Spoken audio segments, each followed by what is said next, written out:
ಓಂ ಓಂ ಗುರುರ್ಬ್ರಹ್ಮ ಗುರುರ್ವಿಷ್ಣು ಗುರುರ್ದೇವೋ ಮಹೇಶ್ವರಃ ಗುರು ಸಾಕ್ಷಾತ್ ಪರಂ ಬ್ರಹ್ಮ ತಸ್ಮೈ ಶ್ರೀ ಗುರವೇ ನಮಃ.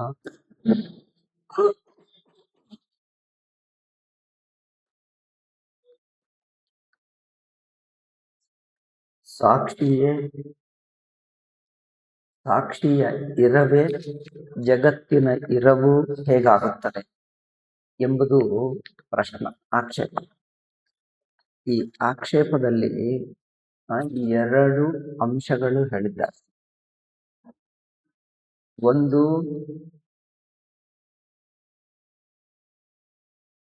ಪ್ರಪಂಚದಲ್ಲಿ ಅನೇಕ ಪದಾರ್ಥಗಳು ಕಂಡು ಬರ್ತಾ ಇವೆ. ಒಂದೊಂದು ಇದೆ ಇದೆ, ಕುರ್ಚಿ ಇದೆ, ಗೋಡೆ ಇದೆ, ಮನುಷ್ಯ ಇದ್ದಾನೆ, ಮರ ಇದೆ. ನಮಗೆ ಅನುಭವವಾಗುವಾಗಲೇ ಬೇರೆ ಬೇರೆ ಬೇರೆ ಆಗ್ತಾ ಇದೆ. ಒಂದು ಪ್ರಶ್ನೆ. ಇನ್ನೊಂದು, ನೀವೇ ಪೂರ್ವ ಪಕ್ಷ ಹೇಳ್ತಾ ಇದ್ದಾನೆ, ನೀವೇ ಸಿದ್ಧಾಂತಿ ಒಪ್ಕೊಂಡಿದ್ದಿ ಎರಗುನಲ್ಲಿ 3 ಹಂತಗಳಿವೆ: ಪ್ರಾತಿಭಾಸಿಕ ಸತ್ತ, ವ್ಯಾವಹಾರಿಕ ಸತ್ತ, ಪಾರಮಾರ್ಥಿಕ ಸತ್ತ. ಈ ಎರಡು ಬಗೆ ನೋಡಿದ್ದರೆ ಸತ್ತ ಒಂದೇ ಅಲ್ಲ, ಅನೇಕ ಸತ್ತಗಳಿವೆ ಎಂದಾಗುತ್ತಾ ಇದೆ. ಆದಾಗ ನೀವು ಸಾಕ್ಷಿಯ ಸತ್ತವೇ ಎಲ್ಲ, ಅದನ್ನು ಬಿಟ್ಟು ಬಿಡಿಯಾಗಿ ಸತ್ತಯೇ ಇಲ್ಲ ಎಂದು ಹೇಗೆ ಹೇಳಿದ್ದೀರಿ ಎಂದು ಪ್ರಶ್ನೆ. ಅದಕ್ಕೆ ಉತ್ತರ ಏನು ಹೇಳಿದ್ದಾರೆಂದರೆ, ನಾವು ಜ್ಞಾತೃವಾಗಿ ಅವಸ್ಥೆ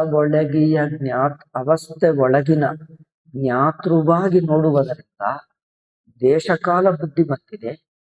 ಇಂದ್ರಿಯ ಮನಸ್ಸುಗಳ ಅಭಿಮಾನದಿಂದ ನೋಡುವುದರಿಂದ ನಾನಾತ್ವ ತೋರ್ತದೆ. ಕನಸಿನಲ್ಲಿ ಹೇಗೆ ಅನೇಕ ಪದಾರ್ಥಗಳು ತೋರಿದ್ದರೂ ಕನಸಿನಿಂದ ಎಚ್ಚರಗೊಂಡು ನೋಡಿರುವ ಸಾಕ್ಷಿ ದೃಷ್ಟಿಗೆ, ಒಟ್ಟು ಕನಸನ್ನು ನೋಡುವ ಸಾಕ್ಷಿ ದೃಷ್ಟಿಗೆ ಕನಸಿನ ಒಳಗಿನ ಪದಾರ್ಥಗಳು ಅನೇಕವೆಲ್ಲ ಒಟ್ಟಾಗಿ ಬಿಡ್ತವೆ. ಯಾರಿಗೆ? ಎಚ್ಚೆತ್ತವನಿಗೆ. ಎಚ್ಚರಗೊಂಡವನಿಗೆ ಕನಸು ಸುಮ್ಮನೆ ಒಂದು ವೃತ್ತಿಯಾಗಿ ತೋರ್ತದೆ. ನೆನಪು ಎಂದು ಲೌಕಿಕರ ಹೇಳ್ತಾರೆ. ಅದು ನೆನಪಲ್ಲ, ಅದು ಸುಮ್ಮನೆ ಭಾಸ, ಆಭಾಸ ಹೇಳ್ತೀವಿ. ಭಾಸ ಅಂದ್ರೆ ತೋರಿಕೆ. ಏನು ತೋರಿಕೆ? ಇದ್ದುಕೊಂಡಿರುವ ವಸ್ತುವಿನ ತೋರಿಕೆ ಅಲ್ಲ, ಅನುಭವದ ತೋರಿಕೆನೂ ಅಲ್ಲ. ಸ್ವಪ್ನ ಅನುಭವಿಸುವಾಗ ಪದಾರ್ಥವು ಎದುರಾಗಿತ್ತು, ಇದನ್ನು ನೋಡ್ತಾ ಇದ್ದೇನೆ ಎಂದು ಅನುಭವ ಇತ್ತು. ನೋಡಿ, ಸ್ವಪ್ನದಲ್ಲಿರುವಾಗ ಎದುರಾಗಿ ಪ್ರಪಂಚ ಇತ್ತು, ಅದರ ಅನುಭವವೂ ಇತ್ತು, ಇದನ್ನು ನಾನು ನೋಡ್ತಾ ಇದ್ದೇನೆ ಎಂದು ಅನುಭವ ಇತ್ತು. ಎಚ್ಚರಗೊಂಡವನಿಗೆ ಎದುರಾಗಿ ಕನಸಿನ ಪ್ರಪಂಚ ಇಲ್ಲ, ಕನಸನ್ನು ನೋಡ್ತಾ ಇದ್ದೇನೆ ಎಂದು ನೋಡುವ ಅನುಭವ ಇಲ್ಲ. ಎದುರಾಗಿ ಪ್ರಪಂಚ ಇಲ್ಲ, ಪ್ರಪಂಚದ ಅವಸ್ಥೆಯ ಅನುಭವವೂ ಇಲ್ಲ.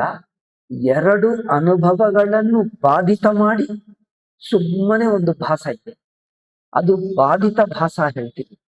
ಬಾಧಿತವಾದ ನಂತರ ಭಾಸನೆ ಹೊರತು ಭಾಸ ಅಂದ್ರೆ ಅದು ನಿಜವಾದ ಅನುಭವವಲ್ಲ, ಕಲ್ಪಿತವಾಯ್ತಲ್ಲ, ಮಿಥ್ಯ ಆಯ್ತಲ್ಲ. ಮಿಥ್ಯ ಅಂದ್ರೆ ಏನು? ಮಿಥ್ಯ ಒಂದು ಅನುಭವ ಏನು? ಮಿಥ್ಯ ಎನ್ನುವುದೊಂದು ಅನುಭವ ಅಲ್ಲ, ಅನುಭವ ಬಿಟ್ಟು ಹೋಯಿತು.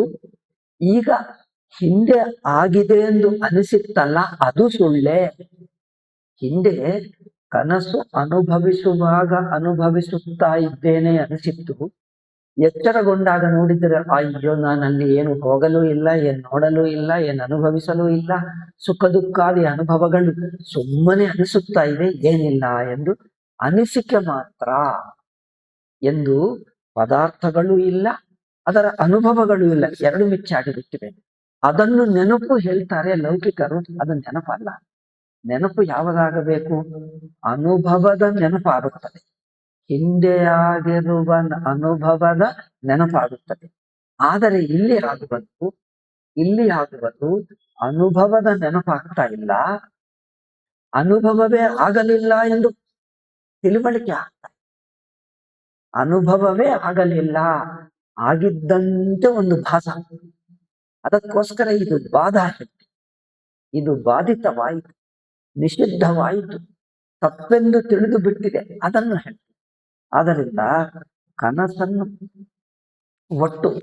ಒಟ್ಟು ಕನಸನ್ನು ನೆನಪಿಸಿಕೊಳ್ಳುವಾಗ ಸುಮ್ಮನೆ ಸಾಕ್ಷಿಗೆ ಆಭಾಸ, ಅಲ್ಲಿ ಪ್ರಪಂಚ ಇಲ್ಲ, ಅವಸ್ಥೆ ಇಲ್ಲ, ನಾನು ಬುದ್ಧಿ ಇಲ್ಲ, ಅದೆಲ್ಲ ಬಿಟ್ಟು ಬಂದೆ ನೆನಪಿಸಿಕೊಳ್ಳುವವನು ಅವಸ್ಥೆ ಒಳಗಿದ್ದಾನ, ಅಥವಾ ಆ ಕನಸಿನ ಪದಾರ್ಥಗಳೆಲ್ಲ ಎದುರಾಗಿ ಕಂಡು ಬರ್ತಾ ಇದೆಯಾ? ಅನುಭವವಾಯ್ತಲ್ಲ, ಅಲ್ಲೇನೋ ನೋವಾಯಿತು, ಅಲ್ಲೇನೋ ಏನೋ ಹೋಗಿದ್ದೆ, ನಡ್ಕೊಂಡಿದೆ, ನೋಡಿದೆ, ಏನಾದರೂ ಪೆಟ್ಟಾಯಿತು, ನೋವಾಯಿತು, ಈಗ ನೋಡಿದರೆ ನೋವಾಯಿತು ಅನಿಸುತ್ತದೆ. ನಾನು ಮಾಡಿರುವ ಕೆಲಸಗಳು, ಹೌದು ಮಾಡಿದ್ದೇನೆ, ಮಾಡಿದ ಕೆಲಸ ಈಗ ನೆನಪಿಸ್ಕೊಳ್ತಾ ಇದ್ದೇನೆ, ಏನಾಗಲಿಲ್ಲ ಅನ್ಸುತ್ತದ ಅಲ್ಲವಾ? ನಾನು ಮಾಡಿದ ಕೆಲಸ ಅನುಭವಿಸ್ತಾ ಇಲ್ಲ, ಏನು ಮಾಡಿದ್ದಂತೆ ಅನಿಸಿತೆ ಹೊರತು ಯಾವುದು ಮಾಡಲೇ ಇಲ್ಲ. ಅನುಭವ ಹಾಗೆ ಅನಿಸಿತೆ ಹೊರತು ಅನುಭವ ಇಲ್ಲ. ಅಂದ್ರೆ ಅನಿಸಿಕೆನೆ ಹೊರತು ಅನುಭವ ಇಲ್ಲ, ಕೆಲಸ ಇಲ್ಲ, ಪದಾರ್ಥ ಇಲ್ಲ. ಇದು ಬಾಧ ಹೇಳ್ತೀವಿ. ಇದು ಕನಸಿನಿಂದ ಎಚ್ಚರಗೊಂಡವನು ಅಂದ್ರೆ ಬಾಧ ಆಯಿತು. ಹಾಗೆ ಇದು ಆಭಾಸ ಮಾತ್ರವೇ ಹೊರತು ಪದಾರ್ಥಗಳಲ್ಲ. ಈ ಆಭಾಸ ದೃಷ್ಟಿಯ ನೋಡಿದ್ದರೆ ಕನಸಿನ ಪದಾರ್ಥಗಳು ನಾನಾತ್ವ ಇದೆಯಾ? ಅನೇಕ ಪದಾರ್ಥಗಳಿವೆಯಾ? ಎಚ್ಚರಗೊಂಡು ನೆನಪಿಸಿಕೊಂಡಿರುವ ಸಾಕ್ಷಿಗೆ ಆ ಪ್ರಪಂಚ ಈಗ ಎಲ್ಲಿದೆ? ಅದನ್ನು ಅನುಭವಿಸುವ ನಾನಿದ್ದೀನ? ಕನಸನ್ನು ಅನುಭವಿಸಿರುವ ನಾನು ತೋರಿರುವ ಪದಾರ್ಥಗಳು ಎಲ್ಲವೂ ತಾನಾಗಿ ಬಿಟ್ಟ, ಸಾಕ್ಷಿಯಾಗಿಬಿಟ್ಟ. ಸಾಕ್ಷಿಯ ಇರವುಕ್ಕಿಂತ ಕನಸಿನ ಇರವೇ ಇಲ್ಲ. ಆಯ್ತಲ್ಲ? ಹಾಗೆಯೇ ಜಾಗ್ರತ್ತು ಎಂದು ಸ್ವಾಮೀಜಿ ಉತ್ತರ ಕೊಟ್ಟರು. ಜಾಗ್ರತ್ತಿನಲ್ಲಿ ಪದಾರ್ಥಗಳು ತಾನಾಗಿದೆ, ಕುರ್ಚಿ ಇದೆ, ಗೋಡೆ ಇದೆ, ಮನುಷ್ಯ ಇದ್ದಾನೆ ಎಂದು ಪ್ರತಿಯೊಂದು ಇದೆ ಎಂದು ತೋರುತ್ತಾ ಇದೆ ಅಲ್ಲ? ಹೌದು, ಅದರ ಇರುವಿಕೆ ಅಲ್ಲವೇ ಅಲ್ಲ. ಏಕೆ? ಆಭಾಸ ಆಗಿಬಿಟ್ಟರೆ ಇರುವಿಕೆ ಹೋಯ್ತಂತರ್ಥ. ನಿಜವಾಗಿ ಇದೆ ಅನಿಸಿದ್ದರೆ ಇರುವಿಕೆ ಇದೆ ಎಂದು ಅನುಭವವಾಗ್ತಾ ಇದೆಯಾ? ಇದ್ದಂತೆ ಅನಿಸುತ್ತಾ ಇದೆ, ಏನಿಲ್ಲ, ಅದು ಇರುವಿಕೆನೇ ಇಲ್ಲ, ಸುಮ್ಮನೆ ಅನಿಸಿಕೆ ಅಂದಾಗ ಇರುವಿಕೆ ಕಲ್ಕೊಂಡು ಅನಿಸುತ್ತಾ ಇದೆ. ಇದ್ದಂತೆ ಅನಿಸುತ್ತಾ ಇದೆಯೋ ಇರುವಿಕೆ ಕಲ್ಕೊಂಡು ಅನಿಸುತ್ತಾ ಇದೆ? ವ್ಯತ್ಯಾಸ ಗೊತ್ತಾಗ್ತಾ ಇದೆ. ಇದೇ ಎಂದು ಅನಿಸುತ್ತಾ ಇಲ್ಲ, ಇರುವಿಕೆ ಕಲ್ಕೊಂಡು ಏನೋ ಅನಿಸುತ್ತದೆ, ಅದು ಎಲ್ಲಿಯೂ ಇಲ್ಲ. ಇದು ಕನಸಿನ ಅನುಭವವನ್ನು ಸಾಕ್ಷಿ, ಕನಸಿನ ಸಾಕ್ಷಿ ದೃಷ್ಟಿಗೆ ಕನಸು ಎಲ್ಲಿದೆ ಹೇಳು? ಅವ್ರು ಹೇಳ್ತಾನೆ, ಹೌದು ನಾನು ನೋಡಿದೆ ಕನಸು. ಎಲ್ಲಿ ನೋಡಿದ್ದೆ ಹೇಳು? ಎಲ್ಲಿ ಅಂದ್ರೆ ಎಲ್ಲಿ ಹೇಳಕ್ಕ? ಆವಾಗ ನೋಡಿದೆ. ಆವಾಗ ಯಾವಾಗ? ಈಗಿನ ಕಾಲಕ್ಕೆ ಎಷ್ಟು ಗಂಟೆ ಹಿಂದೆ? ಈಗ ನೀವು ಇದ್ದೀವಿ, ಈಗಿನ ಕಾಲಕ್ಕೆ ಎಷ್ಟು ನಿಮಿಷ ಹಿಂದೆ? ಎಷ್ಟು ನಿಮಿಷ ಹೇಳಕ್ಕಾಗಲ್ಲ. ಎಷ್ಟು ಗಂಟೆ ಹಿಂದೆ ಅಲ್ಲ, ಈಗಿನ ಕಾಲಕ್ಕೆ ಸಂಬಂಧವೇ ಇಲ್ಲ. ಮತ್ತೆ ಯಾವಾಗ ಅಲ್ಲ, ಟೈಮ್ ಬೇಡ, ಬಟ್ ಅಲ್ಲಿ ಆಯ್ತು. ಅಲ್ಲಿ ಎಲ್ಲಿ ಅಂದ್ರೆ ಕನಸು. ಹೌದು, ಕನಸು ಎಲ್ಲಿದೆ? ಪದಾರ್ಥ ಎಲ್ಲಿದೆ? ಅಂದ್ರೇನು? ಕನಸೆಲ್ಲ ಸುಮ್ಮನೆ ತನಗೆ ಆಭಾಸ ಆಗುತ್ತಾ ಇದೆ, ಇರುವಿಕೆ ಇಲ್ಲ. ಆ ತರಹ ಅಲ್ಲಿ ಮೊದಲು ಕನಸನ್ನು ಚೆನ್ನಾಗಿ ಅರ್ಥ ಮಾಡಿಕೊಂಡರೆ ಆ ಮಿಥ್ಯ ಅಂದ್ರೆ ಏನು ಎಂಬುದು ಸಾಕ್ಷಿ ದೃಷ್ಟಿಯ ನೋಡುವುದೇ ಮಿಥ್ಯ. ಪ್ರಪಂಚವನ್ನು ಸಾಕ್ಷಿಯಾಗಿ ನೋಡಿದ್ದರೆ ಆ ನೋಡುವ ಸಾಕ್ಷಿ ಒಳಗೆ ತೋರ್ತದೆ. ನೆನಪೆಂದು ಹೇಳ್ತೀವಲ್ಲ, ಆ ನೆನಪೆಲ್ಲ ಏನಾಗ್ತದೆ? ನಾನೇ ಆಗಿಬಿಟ್ಟೆ ಅಂತ ತೋರ್ತದೆ. ನಾನೇ ಆಗಿಬಿಡ್ತೀನಲ್ಲ. ನೀವು ಕನಸಿನಿಂದ ಎಚ್ಚರಗೊಂಡಾಗ ಏನಾಗುತ್ತದೆ? ಆ ಕನಸೆಲ್ಲ ನಾನೇ ಆಗಿಬಿಡ್ತೀನಿ. ನಾನೇ ಅಂದ್ರೆ ನನ್ನಲ್ಲೇ ಇದೆ. ಕನಸು ಈಗ ಎಲ್ಲಿದೆಯಪ್ಪ? ಎಲ್ಲ ನನ್ನಲ್ಲೇ ಸೇರ್ಕೊಂಡು. ನಿನ್ನಲ್ಲೇ ಎಲ್ಲಿ ತೋರಿಸು? ಅಲ್ಲ, ಇಲ್ಲ ಹೇಳ್ತಾರೆ. ಈಗ ಇಲ್ಲಂದ್ರೆ ಆವಾಗಿತ್ತ ಅಂದ್ರೆ ಹೌದು ಆವಾಗಿತ್ತು. ಆವಾಗ ಎನ್ನುವುದು ಎಲ್ಲಿ? ಅದು ನನ್ನಲ್ಲೇ. ಆವಾಗ ಇವಾಗ ಯಾವುದೂ ಇಲ್ಲ. ಅಂದ್ರೆ ಎಲ್ಲವೂ ತನ್ನಲ್ಲೇ. ಅಂದ್ರೆ ತಾನೇ ಕನಸಿನ ಇರವು. ತಾನಂದ್ರೆ ಯಾವ ಸಾಕ್ಷಿ? ಚೈತನ್ಯ ರೂಪ ತಾನು, ಅದು ಸ್ವತಂತ್ರವಾಗಿದೆ. ಅದು ಒಟ್ಟು ಕನಸನ್ನು ತಿಳ್ಕೊಳ್ತಾ ಇರುವ ಅರಿವಿದೆಲ್ಲ ಅರಿವಾಗಿದೆ, ಅಷ್ಟು ಮಾತ್ರ ಹೇಳ್ತೀವಿ. ಆ ಅರಿವನ್ನೇ ಬಗೆಯಾಗಿ ನೋಡಿ. ಅರಿವೆನ್ನೇ ಅದೆಂದು ಇದೆಂದು, ನೋಡುವನೆಂದು ನೋಡಲ್ಪಡುವನೆಂದು, ಅಲ್ಲೆಂದು ಇಲ್ಲೆಂದು, ದೇಶ ಕಾಲ ನಾಮ ರೂಪ ಪದಾರ್ಥ ಜ್ಞಾತೃ ಜ್ಞೇಯ ಎಲ್ಲವೂ ಒಂದೇ ಸಾಕ್ಷಿ. ಸಾಕ್ಷಿ ಜ್ಞಾತೃ ಸಾಕ್ಷಿ ಜ್ಞೇಯ, ಸಾಕ್ಷಿ ನಾನು ಸಾಕ್ಷಿ ನೀನು, ಸಾಕ್ಷಿ ಅದು ಸಾಕ್ಷಿ ಇದು, ಸಾಕ್ಷಿ ಅಲ್ಲಿ ಸಾಕ್ಷಿ ಇಲ್ಲಿ, ಎಲ್ಲವೂ ಸಾಕ್ಷಿ. ಏಕೆಂದ್ರೆ ಸಾಕ್ಷಿಯನ್ನು ಬಿಡಿಸಿ ತೋರಿಸು, ಬಿಡಿಯಾಗಿ ತೋರಿಸು, ಯಾವುದೂ ಇಲ್ಲ. ಹಾಗೆ ಎಲ್ಲವೂ ಸಾಕ್ಷಿ, ಅದರ ಎರವು ಸಾಕ್ಷಿಗಿಂತ ಬಿಡಿಯಾಗಿ ಯಾವುದೂ ಇಲ್ಲ ಎಂದು ಗೊತ್ತಾಗ್ತದೆ. ಆ ತರಹ ಈ ಎಚ್ಚರವೂ ಹಾಗೇನೆ ಜಾಗೃತ ಪ್ರಪಂಚವು ಸಾಕ್ಷಿ ದೃಷ್ಟಿಯ ನೋಡಿದ್ದರೆ ಕನಸನ್ನು ನಾವು ನೋಡಿದ್ದೀವಲ್ಲ ಅದೇ ಅನುಭವ ಎಚ್ಚರದು. ಇವರು ಹೇಳ್ತಾರೆ ಕನಸು ಮಿಥ್ಯ ಎಂದು ಗೊತ್ತಾಯಿತು, ಜಾಗೃತ ಆಗಲಿಲ್ಲವಲ್ಲ. ಪ್ರಶ್ನೆ ನೋಡಿ ಹೇಗೆ ಮಾಡ್ತಾರೆ. ಕನಸು ಮಿಥ್ಯ ಎಂದು ಗೊತ್ತಾಯಿತು, ಕನಸಿನ ನಿಜವಾದ ಸ್ವರೂಪ ಸಾಕ್ಷಿ.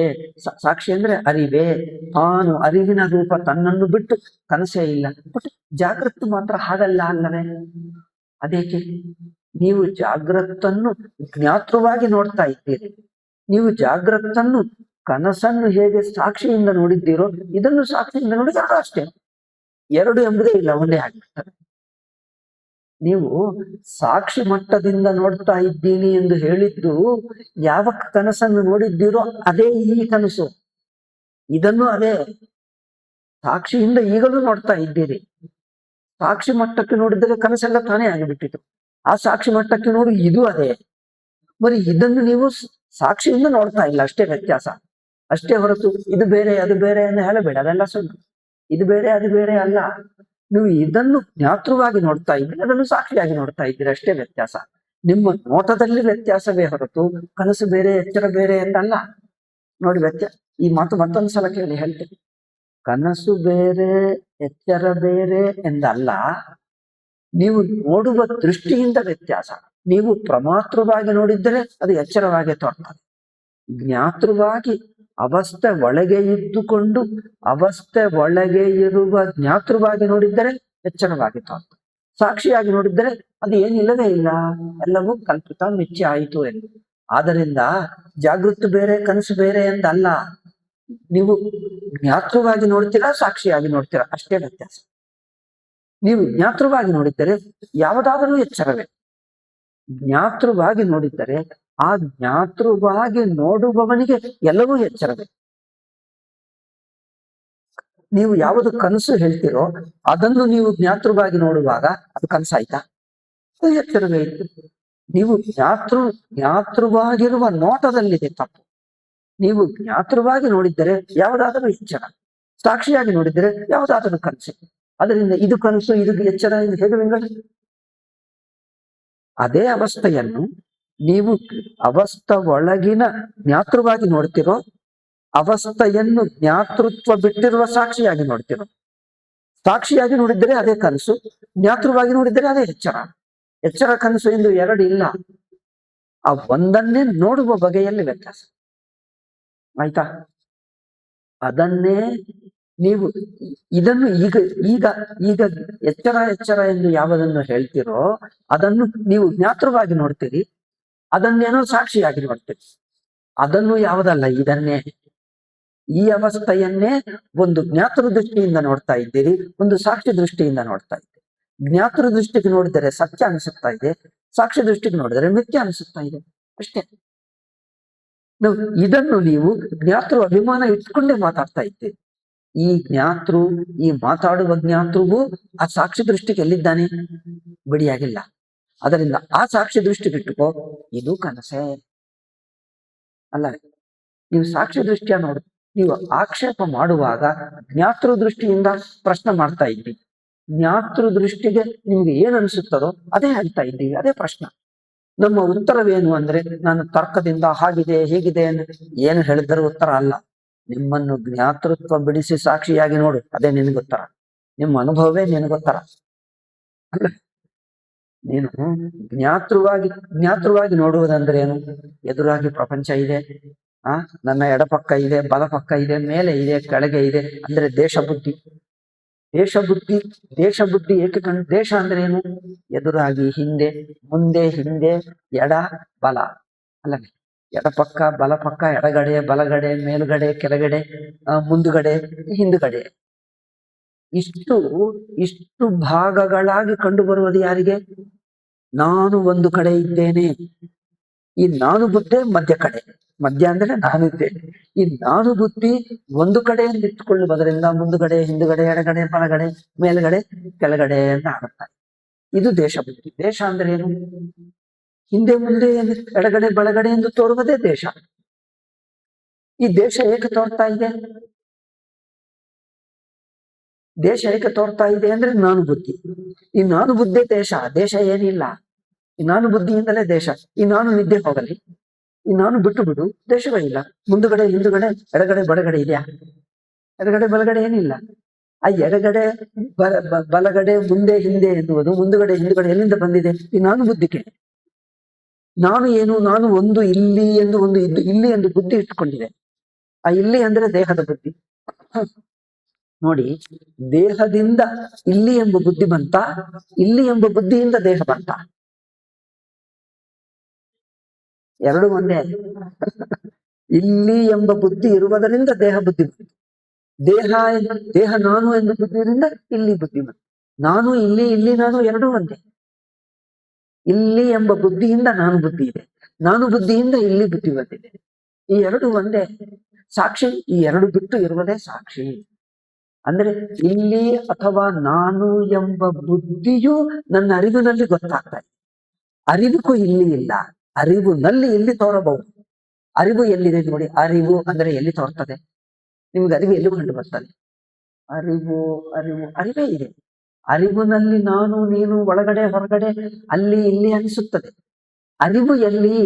ಅರಿವಿಗೂ ಎಲ್ಲಿ ಇಲ್ಲ. ಇಲ್ಲಿ ಅಲ್ಲಿ ಎಂಬುದೇ ಅರಿವಿನಲ್ಲಿ. ಹಾಗೆ ನೋಡಿ, ಇಲ್ಲಿ ಅಲ್ಲಿ ಎಂಬುದೇ ಅರಿವಿನಲ್ಲಿ. ಅದರಿಂದ ಅರಿವಿಗೆ ಸ್ಥಾನ ಇಲ್ಲ.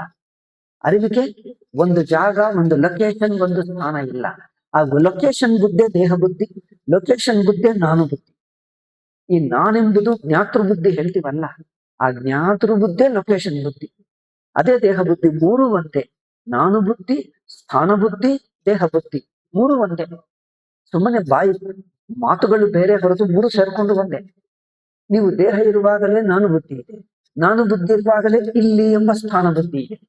ಇಲ್ಲಿ ಎಂಬ ಸ್ಥಾನ ಬುದ್ಧಿ ಇದೆ ಎಂದು ಹೇಗೆ ಗೊತ್ತು ಅಂತ ನಿಮ್ಗೆ ಮುಂದೆ ಹಿಂದೆ ಅನಿಸುತ್ತಾ ಇದೆಯಾ? ಅವಾಗ ನಾನು ಬುದ್ಧಿ ಇದೆ, ಅದೇ ನಾನು ಬುದ್ಧಿ. ನಾನು ಬುದ್ಧಿ ಎಲ್ಲಿದೆ? ಮುಂದೆ ಹಿಂದೆ ಅನಿಸುತ್ತಾ ಇದೆಯಲ್ಲ, ಅದೇ ನಾನು ಬುದ್ಧಿ. ನಾನು ಬುದ್ಧಿ ಇಲ್ಲದಿದ್ರೆ ಮುಂದೆ ಹಿಂದೆ ಎಡಗಡೆ ಬಲಗಡೆ ಅನಿಸಲ್ಲ. ಅದರಿಂದ ನಿಮ್ಗೆ ಎಡಗಡೆ ಬಲಗಡೆ ಮುಂದೆ ಹಿಂದೆ ಅನಿಸುತ್ತಾ ಇದೆ ಅಂದ್ರೆ ಆ ಅನಿಸಿಕೆನೆ ನಾನು ಬುದ್ಧಿ. ಮತ್ತೆ ಸಾಕ್ಷಿ ಅಂದ್ರೆ ಏನು? ಅಂದ್ರೆ ಮುಂದೆ ಹಿಂದೆ ಯಾರಿಗ ಅನ್ಸಲ್ಲವೋ ಅರಿವಿದೆ, ಆ ಅರಿವಿಗೂ ಮುಂದೆ ಅನಿಸುತ್ತಾ ಇದೆಯಾ? ಅನ್ಸಿದ್ರೆ ಅದು ಇನ್ನೂ ಪ್ರಮಾತೃತೆ, ಜ್ಞಾತೃತೆ. ಅರಿವಿಗೆ ಹಿಂದೆ ಇಲ್ಲ ಮುಂದೆ ಇಲ್ಲ. ನೀವು ಕನಸಿನಿಂದ ಎಚ್ಚರಗೊಂಡಾಗ ಎಲ್ಲಿ ಅನ್ಸುತ್ತದೆ? ಅರಿವಿದೆ ಅಷ್ಟೇ. ಅರಿವಿಗೆ ಗೊತ್ತಾಗ್ತಾ ಇದೆಯಾ ಆ ಕನಸು ಎಲ್ಲಿ ಆಯ್ತಪ್ಪ? ಕನಸು ನೆನಪಿಸ್ಕೊಳ್ತಾ ಇದೆಯೋ? ಎಲ್ಲಿದ್ದಂತೆ ನೆನಪಿಸ್ಕೊಳ್ತಾ ಇದ್ದೀವಿ? ಒಳಗೆನ ಹೊರಗೆನ? ಎಡಗಡೆನ ಬಲಗಡೆನ? ಮುಂದುಗಡೆನ ಹಿಂದುಗಡೆನ? ಅದೇನಿಲ್ಲ. ಆದ್ರೆ ಆಗ್ತಾ ಇದೆ ಅವಷ್ಟೇ. ಹಿಂದುಗಡೆ ಮುಂದುಗಡೆ ಎಲ್ಲಿ ಇಲ್ಲ. ಅಂದ್ರೆ ದೇಶ ಸಂಬಂಧವೇ ಇಲ್ಲ. ದೇಶ ಸಂಬಂಧ ಬಿಟ್ಟು ಹೋಯಿತು, ಅದಕ್ಕೋಸ್ಕರನೇ ಸಾಕ್ಷಿ ಆಗಿತ್ತು. ನೀವು ದೇಶ ಸಂಬಂಧ ಬಿಟ್ಟು ಹೋಯಿತು, ನಾನು ಬುದ್ಧಿ ಬಿಟ್ಟು ಹೋಯಿತು, ಅದೇ ಸಾಕ್ಷಿ. ನಾನು ಬುದ್ಧಿ ಅನಿಸುತ್ತಾ ಇದೆ, ಸಂಬಂಧ ಬುದ್ಧಿ ಮುಂದುಗಡೆ ಹಿಂದುಗಡೆ ಅನಿಸುತ್ತಾ ಇದೆ, ಅದೇ ನಾನು ಬುದ್ಧಿ, ಅದೇ ನಾನು ಬುದ್ಧಿ. ಅಂದ್ರೆ ಏನ್ ಹೇಳ್ತೀವಿ ಮೊದಲು? ನಾನು ಬುದ್ಧಿ ಇದೆ, ನಾನು ಬುದ್ಧಿಗೆ ಮುಂದುಗಡೆ ಹಿಂದುಗಡೆ ಅನಿಸುತ್ತಾ ಇದೆ ಅಂದ್ರೆ ಎರಡು ತಿಳ್ಕೊಳ್ತೀರಿ. ನಾನು ಬುದ್ಧಿ ಒಂದಿದೆ, ಮುಂದುಗಡೆ ಹಿಂದುಗಡೆ ಅನಿಸುವುದು ಇನ್ನೊಂದಿದೆ. ಮುಂದುಗಡೆ ಹಿಂದುಗಡೆ ಅನಿಸುವುದೇ ನಾನು ಬುದ್ಧಿ, ನಾನು ಬುದ್ಧಿ ಇದು ಇದೆ, ಅದು ಇದು ಎರಡಲ್ಲ. ಮತ್ತೆ ಎರಡು ಮಾಡಿಕೊಂಡ್ರೆ ಮತ್ತೆ ಎಚ್ಚರದಲ್ಲೇ ಇದ್ದು ಮಾತಾಡುವಂತೆ ಆಗುತ್ತದೆ. ಹಾಗಲ್ಲ. ಜ್ಞಾತೃ ಬುದ್ಧಿ ನಾನು ಬುದ್ಧಿ, ನಾನು ಬುದ್ಧಿ ದೇಹ ಬುದ್ಧಿ.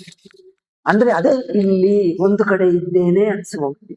ನಾನು ಒಂದು ಕಡೆ ಇರುವುದರಿಂದ, ನಾನು ಒಬ್ಬನೊಬ್ಬನಾಗುವುದರಿಂದಲೇ ಮುಂದುಗಡೆ ಹಿಂದುಗಡೆ ಎಡಗಡೆ ಬಲಗಡೆ. ಇನ್ನೊಂದು, ಗೋಡೆ ಅಷ್ಟು ದೂರ ಇದೆ ನೋಡಿ. ಈ ಲ್ಯಾಪ್ಟಾಪ್ ಈ ಟೇಬಲ್ ಹತ್ತಿರ ಇದೆ, ಆ ಕುರ್ಚಿ ಸ್ವಲ್ಪ ದೂರ ಇದೆ, ಗೋಡೆ ಇನ್ನೂ ದೂರ ಇದೆ. ಈ ಮೂರು ದೂರಗಳಾಯ್ತಾ? ಇದು ಸ್ವಲ್ಪ ಹತ್ತಿರ, ಇನ್ನು ಸ್ವಲ್ಪ ದೂರ, ಅದು ಇನ್ನೂ ದೂರ, ಮೂರು ದೂರಗಳಾಯ್ತು, ಇನ್ನೂ ಹೆಚ್ಚು ಇದೆ. ಈ ಮೂರು ದೂರಗಳು ಎಲ್ಲಿಂದ ಬಂದಿವೆ? ಯಾರಿಗೆ? ಗೋಡೆ ಎಷ್ಟು ದೂರ? ನೀವು ನೋಡಿ, ನೀವು ಅಲ್ಲಿ ಕೂತಿರ್ತೀರಿ, ನನಗೆ ಅಷ್ಟು ದೂರ ಆಯ್ತು. ನಿಮಗೆ ನೀವು ದೂರ ಅನಿಸ್ತದ? ನಿಮಗೆ ನೀವು ಅಂದ್ರೆ ತನಗೆ ತಾನು ನಾನು ಇಷ್ಟು ದೂರ ಅನಿಸುತ್ತದ, ನಾನು ಇನ್ನೊಬ್ಬರಿಗೆ ದೂರನೇ ಹೊರತು ನನಗೆ ನಾನು ದೂರ ಇಲ್ಲ, ಹತ್ತಿರ ಇಲ್ಲ, ನಾನೇ ನಾನು. ನನಗೆ ನೀವು ಅಷ್ಟು ದೂರ ಇದ್ದೀರಿ, ನಿಮಗೆ ನೀವು ದೂರ ಇಲ್ಲ. మరి ಈ ದೂರ ಎಲ್ಲಿಂದ ಬಂತು? ಈ ದೇಹ ಇಟ್ಟುಕೊಳ್ಳುವುದರಿಂದ, ಈ ದೇಹದ ಜಾಗದಿಂದ ಟೇಬಲ್ ಇಷ್ಟು ದೂರ, ಆ ಮನುಷ್ಯ ಇನ್ನೊಂದು ದೂರ, ಗೋಡೆ ಇನ್ನೂ ದೂರ. ಈ 3 ಬಗೆಯಾದ ದೂರಗಳು ಈ ದೇಹ ಬುದ್ಧಿಗೆ. ಅರಿವಿಗೂ ಎಷ್ಟು ದೂರ? ಅರಿವಿನಲ್ಲೇ ಟೇಬಲ್, ಅರಿವಿನಲ್ಲೇ ಆ ಮನುಷ್ಯ, ಅರಿವಿನಲ್ಲೇ ಗೋಡೆ. ಅರಿವಿಗೆ ಈ 3ಗಳು ಬೇರೆ ಬೇರೆ ಇರ್ತವೆ. ಕನ್ನಡಿಯಲ್ಲಿ 3 ವಸ್ತುಗಳು ಕಂಡು ಬಂದರೆ 3 ದೂರಗಳಿರುತ್ತವೆ ಕನ್ನಡಿಗೆ.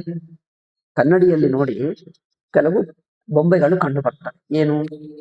ಮುಂದೆ ಒಂದು ವಸ್ತು ಬಿಟ್ಟ, ಏನೋ ಒಂದು ಅಲ್ಲಿ ಏನೋ ಒಂದು ಬುಟ್ಟಿ ಇಟ್ಟ, ಬುಟ್ಟಿ, ಹೂಗಳು ಹಾಕಿರುವ ಬುಟ್ಟಿ.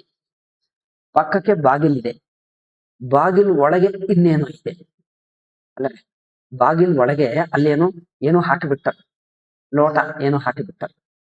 ಬಾಗಿಲು ಒಳಗೆ ರೂಮ್ ಇದೆ, ಆ ರೂಮಿನ ಒಳಗೆ ಇನ್ನೊಂದು ರೂಮ್ ಇದೆ, ಆ ಒಳಗಿನ ರೂಮಿನಲ್ಲಿ ಯಾರೋ ಕೂತಿದ್ದಾರೆ ಕುರ್ಚಿಯಲ್ಲಿ. ಅಂದ್ರೆ ನಿಮ್ಗೆ 3 ದೂರಗಳಾಯ್ತಾ? ಒಂದು ವರಂಡಾದಲ್ಲಿ ಈ ಬಾಗಿಲಿಗೂ ಹೊರಗೆ ಒಬ್ಬರು ಕೂತಿದ್ದಾರೆ, ಅಂದ್ರೆ ಏನೋ ವಸ್ತು ಬಿಟ್ಟ. ರೂಮಿನ ಒಳಗೆ ಒಂದಿದೆ, ಈ ರೂಮಿಗೆ ಇನ್ನೊಂದು ಒಳಗಿನ ರೂಮ್ ಇದೆ, ಅಲ್ಲಿ ಬಾಗಿಲಿನಿಂದ ಕಂಡು ಬರ್ತಾ ಇದೆ ಒಳಗೆ ಯಾರೋ ಕೂತಿದ್ದಾರೆ ಕುರ್ಚಿ ಮೇಲೆ. 3 ದೂರಗಳಾಯ್ತಾ? ಕನ್ನಡಿಗೆ 3 ಎಷ್ಟು? ಯಾವ್ದು ಹತ್ತಿರ ಯಾವ್ದು ದೂರ? ಕನ್ನಡಿಗೆ ಪೂರ್ತಿ ಒಳಗಿನ ಕೂತಿರುವವನ ಹತ್ತಿರನ, ಈ ರೂಮ್ ಹತ್ತಿರನ, ಹೊರಗಿನ ವರಂಡ ಹತ್ತಿರನ? ಕನ್ನಡಿ ದೃಷ್ಟಿಗೆ ಯಾರು ಹತ್ತಿರ ಯಾರು ದೂರ? ಕನ್ನಡಿಗೆ 3 ಒಂದೇ. 3ರಲ್ಲಿ ಒಂದೇ ಕನ್ನಡಿಯಲ್ಲಿ 3 ದೂರಗಳು ಕಲ್ಪಿತ, ಅಲ್ಲೇನಿಲ್ಲವೇ ವ್ಯತ್ಯಾಸ ಇದೆ. ಹಾಗೆ ಸಾಕ್ಷಿ ಎಂಬುದು ಕನ್ನಡಿ ಹಾಗೆ. ಸಾಕ್ಷಿಯ ಅರಿವಿಗೆ ಈ ಟೇಬಲ್ ಎಲ್ಲಿದೆಯೋ ಆ ಮನುಷ್ಯ ಅಲ್ಲೇ ಇದ್ದ, ಆ ಗೋಡೆನೂ ಅಲ್ಲೇ ಇದೆ, 3 ಅಲ್ಲೇ ಇದೆ. 3 ಅದೇ ಅರಿವಿನಲ್ಲಿ ಯಾವುದು ಹಿಂದೆ ಮುಂದೆ ಅಂದ್ರೆ ಈ ದೇಹ ಇಟ್ಕೊಂಡ್ರೆ ಟೇಬಲ್ ದೂರ ನೋಡಿ. ಅಂದರೆ ಈ ಕನ್ನಡಿ ಉದಾಹರಣೆ ಇಟ್ಕೊಂಡು ನಿಮ್ಗೆ ಅರ್ಥವಾಗ್ತದೆ. ಮೊದಲು ಉದಾಹರಣೆ ಹೇಳಿ ಮళ్ళీ ದಾರ್ಷ್ಟಾಂತಕ್ಕೆ ಬರ್ತೀವಿ. ಅದು 3 ಜಾಗಗಳು ಹೇಳಿದ್ದೀನಿ ಕನ್ನಡಿಯಲ್ಲಿ ತೋರುವ ಪ್ರತಿಬಿಂಬಗಳಿಗೆ. ಒಂದು ಹೊರಗೆ, ಒಂದು ಮಧ್ಯದಲ್ಲಿ, ಇನ್ನೊಂದು ಒಳಗೆ. ಈ ಒಳಗೆ ಹೊರಗೆ ಯಾರಿಗೆ? ಕನ್ನಡಿಗ ಅಥವಾ ಕನ್ನಡಿಯಲ್ಲಿ ತೋರುವ ವಸ್ತುಗಳಿಗ? ಕನ್ನಡಿಯಲ್ಲಿ ತೋರುವ 3 ವಸ್ತುಗಳು, 3 ಜಾಗಗಳು ಹೇಳಿದ್ವಿ. ಒಂದು ಹೊರಗೆ ಇದೆ, ಒಂದು ರೂಮ್ ಇದೆ, ರೂಮ್ಗಿಂತ ಒಳಗಿನ ರೂಮ್ ಇದೆ. ಅಂದ್ರೆ ಆ ಒಳಗೆ ಯಾರಿಗೆ? ಹೊರಗಿನ ರೂಮ್ಗೆ ಒಳಗೆ ಅಲ್ಲಲ್ಲ, ಹೊರಗಿನ ಒಂದು ಔಟ್ಸೈಡ್ ರೂಮ್, ಇನ್ಸೈಡ್ ರೂಮ್. ಹೊರಗಿನ ರೂಮ್ ಒಂದಿದೆ, ಒಳಗಿನ ರೂಮ್ ಒಂದಿದೆ, ವರಂಡ ಒಂದಿದೆ. ಅಂದ್ರೆ ಈ ಒಳಗೆ ಹೊರಗೆ ಯಾರಿಗೆ? ಈ ಹೊರಗೆ ವರಂಡಾಕಿ ನೋಡಿದ್ದರೆ ಅದು ಒಳಗೆ ಅನಿಸುತ್ತದೆ, ಆ ಒಳಗಿನ ರೂಮಿಗೆ ಇನ್ನೊಂದು ಒಳಗೆ ಅನಿಸುತ್ತದೆ. ಈ ಒಳಗೆ ಹೊರಗೆ ಯಾರಿಗೆ? ಕನ್ನಡಿ ಒಳಗೆ ತೋರುವ ಆ ವಸ್ತುಗಳಿಗೆ ಹೊರಗೆ ಹೊರತು ಕನ್ನಡಿಗೆ ಒಳಗೆ ಹೊರಗೆ ಆಗುತ್ತದೆ. ಒಟ್ಟು ಕನ್ನಡಿ ನೋಡಿ, ಒಟ್ಟು ಕನ್ನಡಿಗೆ 3 ತಾನೆ, ತನ್ನಲ್ಲಿ ತಾನು ವ್ಯತ್ಯಾಸವಿಲ್ಲ ಅಲ್ಲ. ಹಾಗೆಯೇ ಸಾಕ್ಷಿಗೆ ಅರಿವು, ಟೇಬಲ್ ಗೊತ್ತಾಗುವುದು ಅರಿವೆ, ಮನುಷ್ಯ ಗೊತ್ತಾಗುವುದು ಅರಿವೆ, ಗೋಡೆ ಗೊತ್ತಾಗುವುದು ಅರಿವೆ. ಅರಿವಿಗೆ ಯಾವುದು ಹಿಂದೆ ಯಾವುದು ಮುಂದೆ? ಮತ್ತೆ ಈ ಒಂದು ದೂರ, ಇನ್ನೊಂದು ಹೆಚ್ಚಿನ ದೂರ, ಇನ್ನೊಂದು ದೂರ ಅಂದ್ರೆ ಒಂದು ಹತ್ತಿರ ದೂರ ಯಾವ ದೃಷ್ಟಿ? ದೇಹ ದೃಷ್ಟಿ. ದೇಹಕ್ಕಿದು ಹತ್ತಿರ ಇದೆ, ದೇಹಕ್ಕೆ ಅದು ದೂರ ಇದೆ, ದೇಹಕ್ಕೆ ಟೇಬಲ್ ಗೋಡೆ ದೂರ ಇದೆ. ಗೋಡೆ ಅರಿವಿಗೂ ದೂರ ಇದೆಯಾ? ಅರಿವಿಗೂ ಗೋಡ ದೂರ ಇದೆಯಾ? ಅರಿವಿಗೂ ಈ ಟೇಬಲ್ ಎಷ್ಟೋ ಗೋಡನು ಅಷ್ಟೇ. ಅರಿವಿನಲ್ಲಿ ತೋರುವ ಗೋಡ ಎಷ್ಟೋ ಟೇಬಲ್ ಅಷ್ಟೇ, ಟೇಬಲ್ ಅಷ್ಟೋ ಇನ್ನೊಂದು ಮರ ಅಷ್ಟೇ. ಅರಿವಿನಲ್ಲಿ ಏನು ವ್ಯತ್ಯಾಸ? ನಾನು ಈ ದೇಹದ ಮಟ್ಟ ಇಟ್ಟುಕೊಳ್ಳುವುದರಿಂದ ನನಗಿದು ಹತ್ತಿರ ದೂರ ಅನ್ಸುತ್ತಾ ಇದೆ. ಇದು ನೋಡಿ ಎಷ್ಟು ಚೆನ್ನಾಗಿದೆ. ಹತ್ತಿರ ದೂರ ಯಾರಿಗೆ? ದೇಹ ದೃಷ್ಟಿಗೆ. ದೇಹದ ಅಭಿಮಾನ ಪಡುವ, ದೇಹವನ್ನು ಇಟ್ಟುಕೊಂಡಿರುವ ಜ್ಞಾತೃವಿಗೆ ಇದು ಎದುರಾಗಿದೆ, ಅದು ಸ್ವಲ್ಪ ದೂರ ಇದೆ, ಅದು ಇನ್ನೂ ದೂರ ಇದೆ ಅನಿಸುತ್ತದೆ. ನಾನು ಜ್ಞಾತೃತ್ವ ಸಮೇತ, ಜ್ಞಾತೃವು ಈ 3 ದೂರಗಳು, ಈ ಎಲ್ಲವನ್ನು ಒಟ್ಟನ್ನು ಸಾಕ್ಷಿಯಾಗಿ ನೋಡಿದರೆ ಸಾಕ್ಷಿಗೆ ಜ್ಞಾತೃ ಹತ್ತಿರನ, ಟೇಬಲ್ ಹತ್ತಿರನ, ಅದು ಹತ್ತಿರನ? ಈ ಜ್ಞಾತೃ, ಟೇಬಲ್, ಮನುಷ್ಯ, ಗೋಡೆ ಈ 4 ಸಾಕ್ಷಿಗೆ ಒಂದೇ ಆಗುತ್ತೆ. ಏಕೆ? ಕನ್ನಡಿಯಲ್ಲಿ ನೋಡಿ, ಹೊರಗೆ ಇದ್ದಾನೆ, ಒಳಗಿನ ರೂಮ್ ನಲ್ಲಿದೆ, ಇನ್ನೂ ಒಳಗಿನ ಒಳಗಿನ ರೂಮು ಟೇಬಲ್ ಮೇಲೆ ಕುರ್ಚಿ ಮೇಲೆ ಒಬ್ಬರು ಕೂತಿದ್ದಾರೆ. ಈ ಮೂರು ಕನ್ನಡಿಕೆ ಎಲ್ಲಿರುತ್ತವೆ? ಮೂರು ಕನ್ನಡಿಕೆ ತಾನೆ. ಕನ್ನಡಿಕೆ ಯಾವ್ದು ಹತ್ತಿರ ಯಾವ್ದು ದೂರ? ಒಳಗಿನ ರೂಮ್ ಹತ್ತಿರನ, ಮಧ್ಯ ರೂಮ್ ಹತ್ತಿರನ, ಇನ್ನು ಪೂರ್ತಿ ಹೊರಗಿನ ವರಂಡ ಹತ್ತಿರನ? ನೋಡಿ, ಕನ್ನಡಿಗರು ಇಷ್ಟ ನೋಡಿ, ಕನ್ನಡಿಗೆ ಯಾವ್ದು ಹತ್ತಿರ? ಕನ್ನಡಿಗೆ ಎಲ್ಲ ಒಂದೇ. ಯಾಕಂದ್ರೆ ಬರೀ ಹತ್ತಿರ ದೂರ ಯಾರಿಗೆ? ಕನ್ನಡಿ ಒಳಗೆ ತೋರುವ ಪದಾರ್ಥಗಳಿಗೆ ಪರಸ್ಪರ ಹತ್ತಿರ ದೂರ. ಕನ್ನಡಿ ಒಳಗೆ ಈ ಒಳಗಿನ ರೂಮ್ ದೃಷ್ಟಿ ಇದು ಹೊರಗೆ, ಹೊರಗಿನ ವಸ್ತು ದೃಷ್ಟಿ ಅದು ಒಳಗೆ.